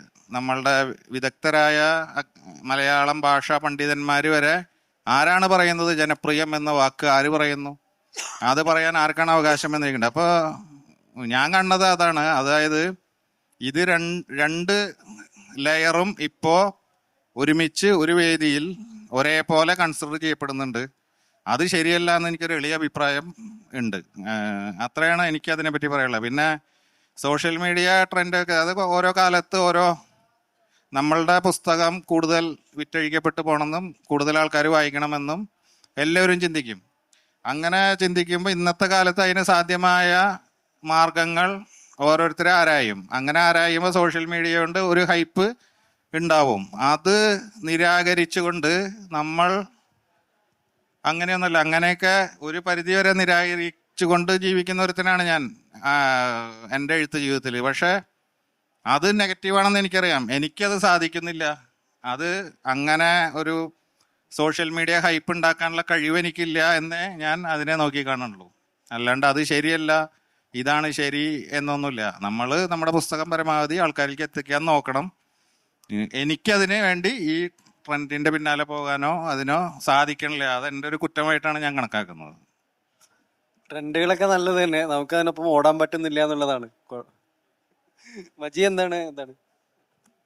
പ്രത്യേകിച്ച് ഒരു അഭിപ്രായമൊന്നുമില്ല. സോഷ്യൽ മീഡിയ ട്രെൻഡ് എന്ന് പറയുന്നതിനേക്കാൾ അതൊരു സംസ്കാരമാണ്. ഇപ്പോൾ വായന ഒരു സംസ്കാരമാണ് എന്ന് പറയുന്നത് പോലെ സോഷ്യൽ മീഡിയ എന്ന് പറയുന്നത് പുതിയ നൂറ്റാണ്ടിൻ്റെ സംസ്കാരമാണ്. അപ്പോൾ ആ സംസ്കാരത്തിനോട് ഏത് സംസ്കാരങ്ങൾ രൂപപ്പെടുമ്പോഴും ആ സംസ്കാരമായിട്ട് ബന്ധപ്പെട്ട് ജീവിക്കുന്ന ജനസമൂഹം അതുമായിട്ട് പൊരുത്തപ്പെട്ട് മുന്നോട്ട് പോകേണ്ടതുണ്ട് എന്നാണ് ഞാൻ വിചാരിക്കുന്നത്. അതുതന്നെയാണ് ഈ ഒരു കാര്യത്തിൽ എനിക്ക് പറയാനുള്ളത്. ഒരു സോഷ്യൽ മീഡിയ അതൊരു ട്രെൻഡ് എന്നതിനേക്കാൾ ഉപരിയായിട്ട് ആ ഒരു സംസ്കാരത്തോട് ഇടപഴകി തന്നെ വേണം എല്ലാ മനുഷ്യരും എല്ലാവരും ജീവിക്കുന്നത് അങ്ങനെ തന്നെയാണ്. പിന്നെ പുസ്തകം പരസ്യപ്പെടുത്തണോ, എൻ്റെ എഴുത്ത് കെങ്കേമമാണെന്ന് കൊട്ടിഘോഷിക്കണോ എന്നൊക്കെ ഉള്ളത് അത് ഓരോ മനുഷ്യരുടെ അവനവൻ്റെ ഉള്ളിലുള്ള ഒരു മനുഷ്യനെടുക്കേണ്ട തീരുമാനങ്ങളാണ്. അപ്പോൾ നമ്മളങ്ങനെ ഇപ്പോൾ ഏതൊരു മനുഷ്യനും ഒരു വസ്തു വാങ്ങണമെന്നുണ്ടെങ്കിൽ അവൻ ആദ്യം പരസ്യം ശ്രദ്ധിക്കും. പരസ്യം ശ്രദ്ധിച്ചിട്ട് ആ പരസ്യം എല്ലാം നോക്കി അതിൽ ഏറ്റവും മെച്ചം ഏത് എന്ന രീതിയാണ് നമ്മളിപ്പോൾ അങ്ങനെയായി മാറി നമ്മുടെ ഒരു സമൂഹത്തിൻ്റെ കാഴ്ചപ്പാടുകളൊക്കെ. അപ്പോൾ അതനുസരിച്ചിട്ട് അങ്ങനെ ചെയ്യുന്നവരുണ്ട്. അവരെ താഴ്ത്താനോ ഇകഴ്ത്താനോ ഒന്നും എനിക്ക് താല്പര്യമില്ല. ഇപ്പം എൻ്റെ പുസ്തകത്തിന് ഒരുപാട് ആളുകൾ പറയാറുണ്ട് റീല് ചെയ്യാം, റിവ്യൂ ചെയ്യാം, ഒരു പുസ്തകം അയച്ചു. ഞാൻ ആർക്കും പുസ്തകം അങ്ങനെ അയച്ചു കൊടുത്തിട്ടില്ല, റീല് ചെയ്യാനും റിവ്യൂ ചെയ്യാനായിട്ട്. കാരണം നമ്മളൊരു പുസ്തകം എഴുതി കഴിഞ്ഞാൽ പിന്നെ ആ പുസ്തകത്തിനകത്തല്ല നമ്മൾ ജീവിക്കേണ്ടത്, അടുത്ത പുസ്തകത്തിന് വേണ്ടി ജീവിക്കണം എന്നുള്ളതാണ് എൻ്റെ കാഴ്ചപ്പാട്. ഞാൻ അങ്ങനെയാണ് ശ്രമിക്കുന്നത്. അതുകൊണ്ട് സോഷ്യൽ മീഡിയ എന്ന് പറയുന്ന സംസ്കാരത്തെ തീർച്ചയായിട്ടും അതിനൊപ്പം സഞ്ചരിക്കാൻ നമ്മളെല്ലാവരും പാകപ്പെടണം എന്ന് കൂടിയാണ് എനിക്കൊരു അഭിപ്രായം പറയാനുള്ളത്. ശരത്തോ? കേരളത്തിൽ ഈ സമീപകാലത്തായിട്ട് വായനയിലൊരു ബൂം ഉണ്ടായിട്ടുണ്ടല്ലോ, അതിന് തീർച്ചയായിട്ടും സോഷ്യൽ മീഡിയ സഹായിച്ചിട്ടുണ്ടെന്നാണ് എനിക്ക് തോന്നുന്നത്. വായിക്കാൻ പ്രേരിപ്പിക്കുന്നുണ്ടോ അല്ലെങ്കിൽ വായിക്കുന്നുണ്ടോ എന്നുള്ളതാണ് എനിക്കിതിനകത്ത് പ്രധാനമായിട്ട് തോന്നിയിട്ടുള്ളത്. കാരണം ഈ സമീപകാലത്തായിട്ട് വായന തീരെ അങ്ങോട്ട് ഡൗൺ ആയിരുന്നല്ലോ ഒരു സമയത്ത്. എൻ്റെ ഒരു ഫ്രണ്ട് ഉണ്ട് തൃശ്ശൂരിൽ, ഷാഡോ പോലീസിൽ ഇൻസ്പെക്ടറാണ്. അദ്ദേഹം ഒരു കോളേജിൽ ക്ലാസ് എടുക്കാൻ പോയതിന് ശേഷം ഫോണിൽ വിളിച്ചിട്ടൊരു അനുഭവം പറഞ്ഞു. 700 പേരിരിക്കുന്ന ക്ലാസ്സാണ്, 700 പേര് സദസ്സിലുണ്ട്. അവരോട് ചോദിച്ചു, നിങ്ങളിൽ ആരൊക്കെ പുസ്തകം വായിക്കാറുണ്ട് എന്ന് ചോദിച്ചു. 2 പേരാണ്, 700 പേരിൽ 2 പേരാണ് പുസ്തകം വായിക്കുന്നുണ്ടെന്ന് പറഞ്ഞത്. ശരിക്കും ഇത് പറയുന്ന ഒരു 2-3 വർഷം മുമ്പത്തെ അനുഭവമാണ്. അപ്പോൾ ആൾ വിളിച്ചിട്ട് പറഞ്ഞു, നമ്മുടെ കുട്ടികൾ പുസ്തകം വായിക്കുന്നില്ല, എന്ത് തന്നെ ആയാലും ഒന്നും വായിക്കുന്നില്ല എന്ന് പറയുന്നത് അപകടകരമായ ഒരു കാര്യമായിട്ടാണ് തോന്നുന്നത് എന്ന് പറഞ്ഞു. പക്ഷേ അതേ കോളേജിൽ ഇന്ന് ചെന്നിട്ട് ഒരു 700 പേരിരിക്കുന്ന സദസ്സിൽ ആ ചോദ്യം ചോദിച്ചു കഴിഞ്ഞാൽ എനിക്ക് തോന്നുന്നു ഒരു 100 പേരിൽ കൂടുതലെങ്കിലും പുസ്തകം വായിക്കുന്നുണ്ട് എന്ന് പറയുന്നവരായിരിക്കും. അതിന് ഈ പറയുന്ന പുസ്തകങ്ങളെല്ലാം സഹായിച്ചിട്ടുണ്ടാവണം. എന്ത് വായിക്കുന്നു എന്നുള്ളത് ഓരോരുത്തരുടെയും പേഴ്സണൽ ചോയ്സാണ്. വായിക്കുന്നുണ്ടല്ലോ, എനിക്ക് അത്രേ ഇതിനകത്ത് ഞാൻ കരുതുന്നുള്ളൂ. മറ്റേ ഇതിലൊക്കെ എല്ലാം ട്രെൻഡിലൊക്കെ പറയുന്നല്ലോ ഹയർ എന്നേ പറയുന്നുള്ളൂ. വായിക്കുന്നുണ്ടോ അത്രയും മതി, എന്താണെന്നുള്ളത് അവരുടെ ഇഷ്ടം എന്നുള്ളതാണ് തോന്നുന്നത്. ഇതിനകത്ത് ഒരു കാര്യം കൂടി പറയാനുള്ളത്, ശരിക്കും ഈ ഒരു സമീപകാലത്തായിട്ട് ഉയർന്നു വന്ന, അതായത് ഈ പറയുന്ന ഒരു സോഷ്യൽ മീഡിയ ഒരു പ്രചാരണായുധമാക്കി ഉയർന്നു വന്ന പുസ്തകങ്ങൾ കുട്ടികളിലേക്ക് വായനയെ അടുപ്പിച്ചിട്ടുണ്ട് എന്നുള്ളതൊരു റിയാലിറ്റിയാണ്. നമ്മളത് എത്ര അല്ലെന്ന് പറഞ്ഞാലും അതൊരു വാസ്തവമാണ്. അതൊരു ബേസിക്സ് ആയിട്ട് എടുത്തിട്ട് കൂടുതൽ വലിയ സ്റ്റെപ്പുകളിലേക്ക്, വായനയുടെ അടുത്തടുത്ത പടവുകളിലേക്ക് കയറട്ടെ, അതിന് ഇതൊരു തുണയായി മാറട്ടെ എന്ന് ഞാൻ വിചാരിക്കുന്നുള്ളൂ. എൻ്റെ പേരിൽ എൻ്റെ പുസ്തകം റിവ്യൂ ചെയ്യാനായിട്ട് വാങ്ങിയ ഒരാൾ അതിനൊരു വീഡിയോ റിവ്യൂ ചെയ്തിട്ടിട്ട് 2.5 ലക്ഷം പേരാണ് കണ്ടത്. എൻ്റെ ആയുസിൽ ഞാൻ റോഡിലൂടെ നടന്ന് പ്രചാരണം നടത്തിയാൽ പോലും അതിൻ്റെ 10-1 ആൾക്കാരെ പുസ്തകത്തെ പറ്റി പറഞ്ഞു കൊടുക്കാൻ പറ്റുമെന്ന് എനിക്ക് തോന്നുന്നില്ല. പക്ഷേ അതിൻ്റെ റീച്ച് അത്രയും പുസ്തകങ്ങൾക്ക് ഉപകാരപ്പെടുന്നുണ്ടെന്നാണ് എനിക്ക് തോന്നുന്നത്. ഞാൻ എൻ്റെ കൂടെ ഒരു അഭിപ്രായം പറഞ്ഞിട്ട് നിർത്താം, ചോദ്യങ്ങളിലേക്ക് വരാം. ഞാനിത് കാണുന്നത് സോഷ്യൽ മീഡിയ വലിയൊരു ചന്തയായിട്ടാണ് ഞാൻ കാണുന്നത്. അവിടെ നമുക്കെല്ലാവർക്കും ഓരോ കടകളോ അല്ലെങ്കിൽ ഓരോ ചുമരുകളോ നമുക്കെല്ലാവർക്കും തന്നിട്ടുണ്ട്. അത് സൗജന്യമാണോ എന്ന് ചോദിച്ചാൽ സൗജന്യമല്ല, നമ്മുടെ സ്വകാര്യതകളെ കൊടുത്തുകൊണ്ടാണ് നമുക്കത് കിട്ടിയിരിക്കുന്നത്. അപ്പം ഈ ചന്തയിലെ മതിലിൽ എന്ത് എഴുതി ഒട്ടിക്കണം എന്നുള്ളതാണ് നമ്മുടെ തീരുമാനം വേണ്ടത്. അപ്പം അത് ചിലർ പുസ്തകങ്ങളാവാം, ചിലർ വായനയെ കുറിച്ചിട്ടാവാം, ചിലർ എഴുതുന്നതിനെ കുറിച്ചിട്ടാവാം. ഇപ്പം സോഷ്യൽ മീഡിയയിൽ എഴുതുന്ന ആളുകളുണ്ട്, വായിക്കുന്ന ആളുകളുണ്ട്, റീല് ചെയ്യുന്ന ആളുകളുണ്ട്. അപ്പം ഇതിൻ്റെ അകത്തൊക്കെ ഒരു സാധ്യതയെ കൂടെ ഇവരെല്ലാവരും കാണുന്നുണ്ട്. ഇപ്പം പലരും സെലിബ്രിറ്റി സ്റ്റാറ്റസ് ആണ് സോഷ്യൽ മീഡിയയിലുള്ള പലർക്കും, നമ്മളൊരു സെലിബ്രിറ്റി സ്റ്റാറ്റസും കൂടെ കൽപ്പിച്ചു കൊടുക്കുന്നുണ്ട്. അപ്പം കൂടുതൽ ആളുകളിലേക്ക് എത്തുന്നു എന്നുള്ളതാണ്. വളരെ ചെറിയ സമയം കൊണ്ട് കൂടുതൽ ആളുകളിലേക്ക് എത്താൻ സാധ്യതയുള്ള ഒരു മാധ്യമം കൂടിയാണ് സോഷ്യൽ മീഡിയ എന്നുള്ളതാണ് ഞാൻ കാണുന്നത്. പിന്നെ വായനയും എഴുത്തിൻ്റെയും കാര്യത്തിലേക്ക് വരുമ്പോൾ എന്താ വെച്ചാൽ, ഇവിടെ നല്ലത് ചീത്ത എന്ന് പറയുന്ന നമുക്ക് ഒരിക്കലും പിടികിട്ടാത്ത 2 സാധനങ്ങൾ ആരാണ് ഇതിന്റെ നല്ലതും ചീത്തയെന്ന് ചോദിക്കുമ്പോൾ പ്രശ്നം ഉണ്ടാവുന്ന ഒരു സാധനമുണ്ട്. അപ്പോൾ വായിക്കുന്ന ശരത്തും പറഞ്ഞതുപോലെ കുറെ ആളുകളെ വായനയിലേക്ക് കൊണ്ടുവരാൻ ഇത് സഹായിച്ചിട്ടുണ്ട്. പക്ഷെ ഇവർ എന്താണ് വായിക്കുന്നതെന്നോ അല്ലെങ്കിൽ നമുക്ക് ഇവരത് ഇന്നതെ വായിക്കാൻ പാടുള്ളൂ എന്നുള്ളത് നമുക്ക് പറയാൻ പറ്റില്ല എന്നുള്ളൊരു തികച്ചും വ്യക്തിപരമായിട്ടുള്ള ചോയ്സ് ആണ്. നമുക്ക് അനേകം ചോയ്സുകളുടെ ഒരു കൂട്ടത്തിൽ ഇവിടെ സോഷ്യൽ മീഡിയയും കൂടെ ഉണ്ട്. നമ്മുടെ പരസ്യം അല്ലെങ്കിൽ നമ്മുടെ ചുമരിൽ എഴുതി വെക്കുന്ന സാധനം നിങ്ങൾക്ക് എന്ത് വേണം, എൻ്റെതും കൂടെ ഉണ്ട് എന്ന് പറയാനൊരു ഒരു മതിലുണ്ട് എന്നുള്ളതായിട്ടാണ് ഞാൻ ഇതിനെ കാണുന്നത്. ഇനി ഇവിടെ സമയം കഴിഞ്ഞു. നമുക്ക് ചോദ്യങ്ങൾ ആർക്കെങ്കിലും ചോദിക്കാനുണ്ടെങ്കിൽ ചോദിക്കാവുന്നതാണ്. ചോദ്യമല്ല, അതായത് മണികണ്ഠൻ, മജീദ്, അദ്ദേഹം, ഞങ്ങള് കേൾവിക്കാരൻ എന്നുള്ള നിലയിൽ കൂടുതൽ ആഗ്രഹിക്കുന്നത് എഴുത്തുകാരുമായിട്ടുള്ള ഇൻ്ററാക്ഷനാണ്, അവതാരകനായിട്ടുള്ള ഇൻ്ററാക്ഷൻ അല്ല. അത്രയേ ഉള്ളൂ. എൻ്റെ ചോദ്യം ശരത് സാറിനോടാണ്. ജീവിതത്തിൽ വായിച്ചിട്ടുള്ളതിൽ ഏറ്റവും സ്ട്രേഞ്ചസ്റ്റ് അനുഭവം തന്ന ഒരു പുസ്തകമാണ് റീസെൻ്റ്ലി ഉറക്കപ്പിശാച്. ഞാനത് സാറിന് പേഴ്സണലി മെസ്സേജ് പറഞ്ഞിരുന്നു. അപ്പം അത് വായിക്കുമ്പോൾ ഉണ്ടാക്കിയ ഭീതിയാണ് ആ ഒരു സ്ട്രേഞ്ചസ്റ്റ് അനുഭവം എന്ന് പറയുന്നത്. ഇപ്പൊ റീസെന്റ് ആ ഭീതിയെ ഭയക്കുന്ന ഒരാളുടെ സൃഷ്ടി കൂടെയാണെന്നുള്ളത് വീണ്ടും ഒരു സ്ട്രേഞ്ചസ് അനുഭവപ്പെടുമ്പോൾ തോന്നുന്നുണ്ട്. അപ്പോൾ ഈ വാപ്പൻ എന്ന് പറയുന്ന ക്യാരക്ടർ ഒരു ചെയിൻ ഓഫ് ഇവന്റ്സ് ആണല്ലോ. വാപ്പൻ പറയുന്ന കഥകളിൽ ഒരുപാട് കഥകളുണ്ട്. നേരത്തെ സാറ് സൂചിപ്പിച്ച പോലെ നമ്മുടെ മറുതയെപ്പറ്റി ഇങ്ങനെയുള്ള എല്ലാ കഥകളുണ്ട്. പിന്നെ കൂടുതലും ഈ നോവലില് വളരെ മൈന്യൂട്ടായിട്ടുള്ള ചിലപ്പോൾ ഒരു വരിയിലൊക്കെ ആയിരിക്കും ഒരു ഭീതി ഉളവാക്കി വരുന്നത്. എസ്പെഷ്യലി ക്ലൈമാക്സിലൊക്കെ ഒരു റൊമാൻസ് എന്നൊക്കെ പറയണത് ആ ലാസ്റ്റ് ഒരു വരിയിലാണ്. അപ്പൊ ഈ വാപ്പൻ എന്ന് പറയുന്ന ക്യാരക്ടർ, വാപ്പന്റെ ഇങ്ങനെ ഒരു ഹിസ്റ്ററി, അപ്പൊ നമ്മുടെ ഫോക്ലോർ, നമ്മുടെ നാട്ടിലെ ഫോക്ലോറുകൾ ഇതിൽ അടങ്ങുന്നുണ്ട്. ഈ ഇത്രയും ചെയിൻ ഓഫ് ഇവന്റ്സ് എങ്ങനെയാണ് ഈ ഒരു ക്യാരക്ടറിലേക്ക് എത്തിപ്പെട്ടത്, എങ്ങനെയാണ് ഇതൊരു ഈ ഒരു നോവലിന്റെ ഫോർമേഷനിൽ, അതായത് അതിൻ്റെ ഒരു സ്പാർക്ക് അല്ലെങ്കിൽ പ്രചോദനം എങ്ങനെയാണ് അതിൽ എത്തിപ്പെട്ടത്. പിന്നെ അതുപോലെ തന്നെ ഇതിന്റെ ഒരു അടുത്ത കഥ തീർന്നിട്ടില്ലെന്നുള്ള രീതിയിലാണ് ആ നോവൽ അവസാനിക്കുന്നത്. അപ്പൊ അതിന്റെ അടുത്ത ഭാഗം എങ്ങനെ ഇരിക്കുന്നു കൂടെ അറിഞ്ഞുകൊള്ളാം. സാധാരണ ഇതിൽ എല്ലാവരും പറയുക ഒരു ത്രെഡ് കിട്ടുന്നു, അത് എഴുതി എഴുതി വലുതാവുന്നു എന്നാണ്. പക്ഷേ ഈ ഇത് ബുക്കിലെ പ്രധാന ക്യാരക്ടർ എന്ന് പറയുന്ന ഒരാൾ മനസ്സിൽ ജനിച്ചപ്പോൾ തന്നെ ഈ പുസ്തകം ജനിച്ചിരുന്നു എന്നാണ് എനിക്ക് തോന്നുന്നത്. ഇതെങ്ങനെ ആയിരിക്കണം, ഇത് എത്രത്തോളം നീളും എന്നൊക്കെ കൃത്യമായി അപ്പം തന്നെ ഒരു ധാരണ ഉണ്ടായിരുന്നു എന്നുള്ളതാണ്. അത് ഭാഗ്യമായി. പക്ഷേ ശരിക്കും അത് 2 പാർട്ടായിട്ട് ഇറങ്ങുന്ന പുസ്തകമാണ്. അതിൽ ആദ്യത്തെ പാർട്ടാണ് ഉറക്കപ്പിശാച്. അതിൻ്റെ രണ്ടാമത്തെ ഭാഗം ഉടനെ ഇറങ്ങാതിരിക്കുന്നുണ്ട്. പുസ്തകത്തിൻ്റെ വർക്ക് കഴിഞ്ഞിരിക്കുക. ഈ 2 പുസ്തകവും എന്താ പറയുക, ആ അതിൻ്റെ പ്രധാന ക്യാരക്ടറിനെ പറ്റി ഉണ്ടായിരുന്ന ഒരു ക്ലാരിറ്റി ശരിക്കും പറഞ്ഞാൽ പുസ്തക എഴുത്തിന് സഹായിച്ചിട്ടുണ്ട്. പിന്നെ ഈ മിത്തുകളുടെ റെഫറൻസ് പറഞ്ഞല്ലോ, ഈ മിത്തുകൾ നമ്മൾ കേട്ട് പരിചയിച്ചതാണ്. എനിക്ക് മുമ്പ് ഒരു 100,000 പേര് ഇത് പറഞ്ഞിട്ടുണ്ട്, നമ്മളെല്ലാവരും അറിയാവുന്ന കാര്യമാണ്. അതെൻ്റെ പുസ്തകത്തിൽ ഞാൻ അപ്ലൈ ചെയ്ത് കഴിഞ്ഞാൽ ആരെങ്കിലും ആ പുസ്തകം മേടിച്ച് വായിക്കുമെന്ന് എനിക്ക് തോന്നുന്നില്ല. പക്ഷേ അതിനൊരു പേഴ്സണൽ നറേറ്റീവ് കൊടുക്കുകയോ എൻ്റേതായ രീതിയിൽ വേറെന്തെങ്കിലും ഒരു ആംഗിളിൽ ഞാനത് അവതരിപ്പിക്കുകയോ ചെയ്യുമ്പോഴേ ആൾക്കാർക്കതൊരു കൗതുകരമായിട്ടുള്ള അനുഭവമായി മാറുന്നുള്ളൂ. ഇപ്പോൾ ലോക സിനിമയെ പറ്റി പറഞ്ഞു, നമ്മളെല്ലാവരും കള്ളിയങ്കാട്ട് നീലിയൊക്കെ കേട്ടിട്ടുണ്ട്. പക്ഷേ ഇപ്പോഴത്തെ കാലത്തെ വസ്ത്രമണിഞ്ഞ്, ഇപ്പോഴത്തെ കാലത്തെ കഥാപരിസരത്തിൽ, ഇപ്പോഴത്തെ കാലത്തെ ഒരു പ്രശ്നങ്ങളിലൂടെ കടന്നു പോകുന്ന ഒരു കള്ളിയങ്കാട്ട് നീലയെ ചന്ദ്രയായിട്ട് അവതരിപ്പിച്ചപ്പോൾ നമുക്ക് എല്ലാവർക്കും അത് റിലേറ്റ് ചെയ്യാൻ പറ്റി. ആ പറയുന്ന പോലെയാണ് ഈ മിത്തുകളുടെയൊക്കെ റെഫറൻസ് അതിൽ കടന്നു പോകും. അതൊക്കെ ഒരു ആംബിയൻസ് സെറ്റ് ചെയ്തിട്ടേ ഉള്ളൂ. ബാക്കിയെല്ലാം ഈ ക്യാരക്ടേഴ്സ് ഉണ്ടാക്കിയ ഇതാണെന്നാണ് എനിക്ക് തോന്നുന്നത്. Thank you.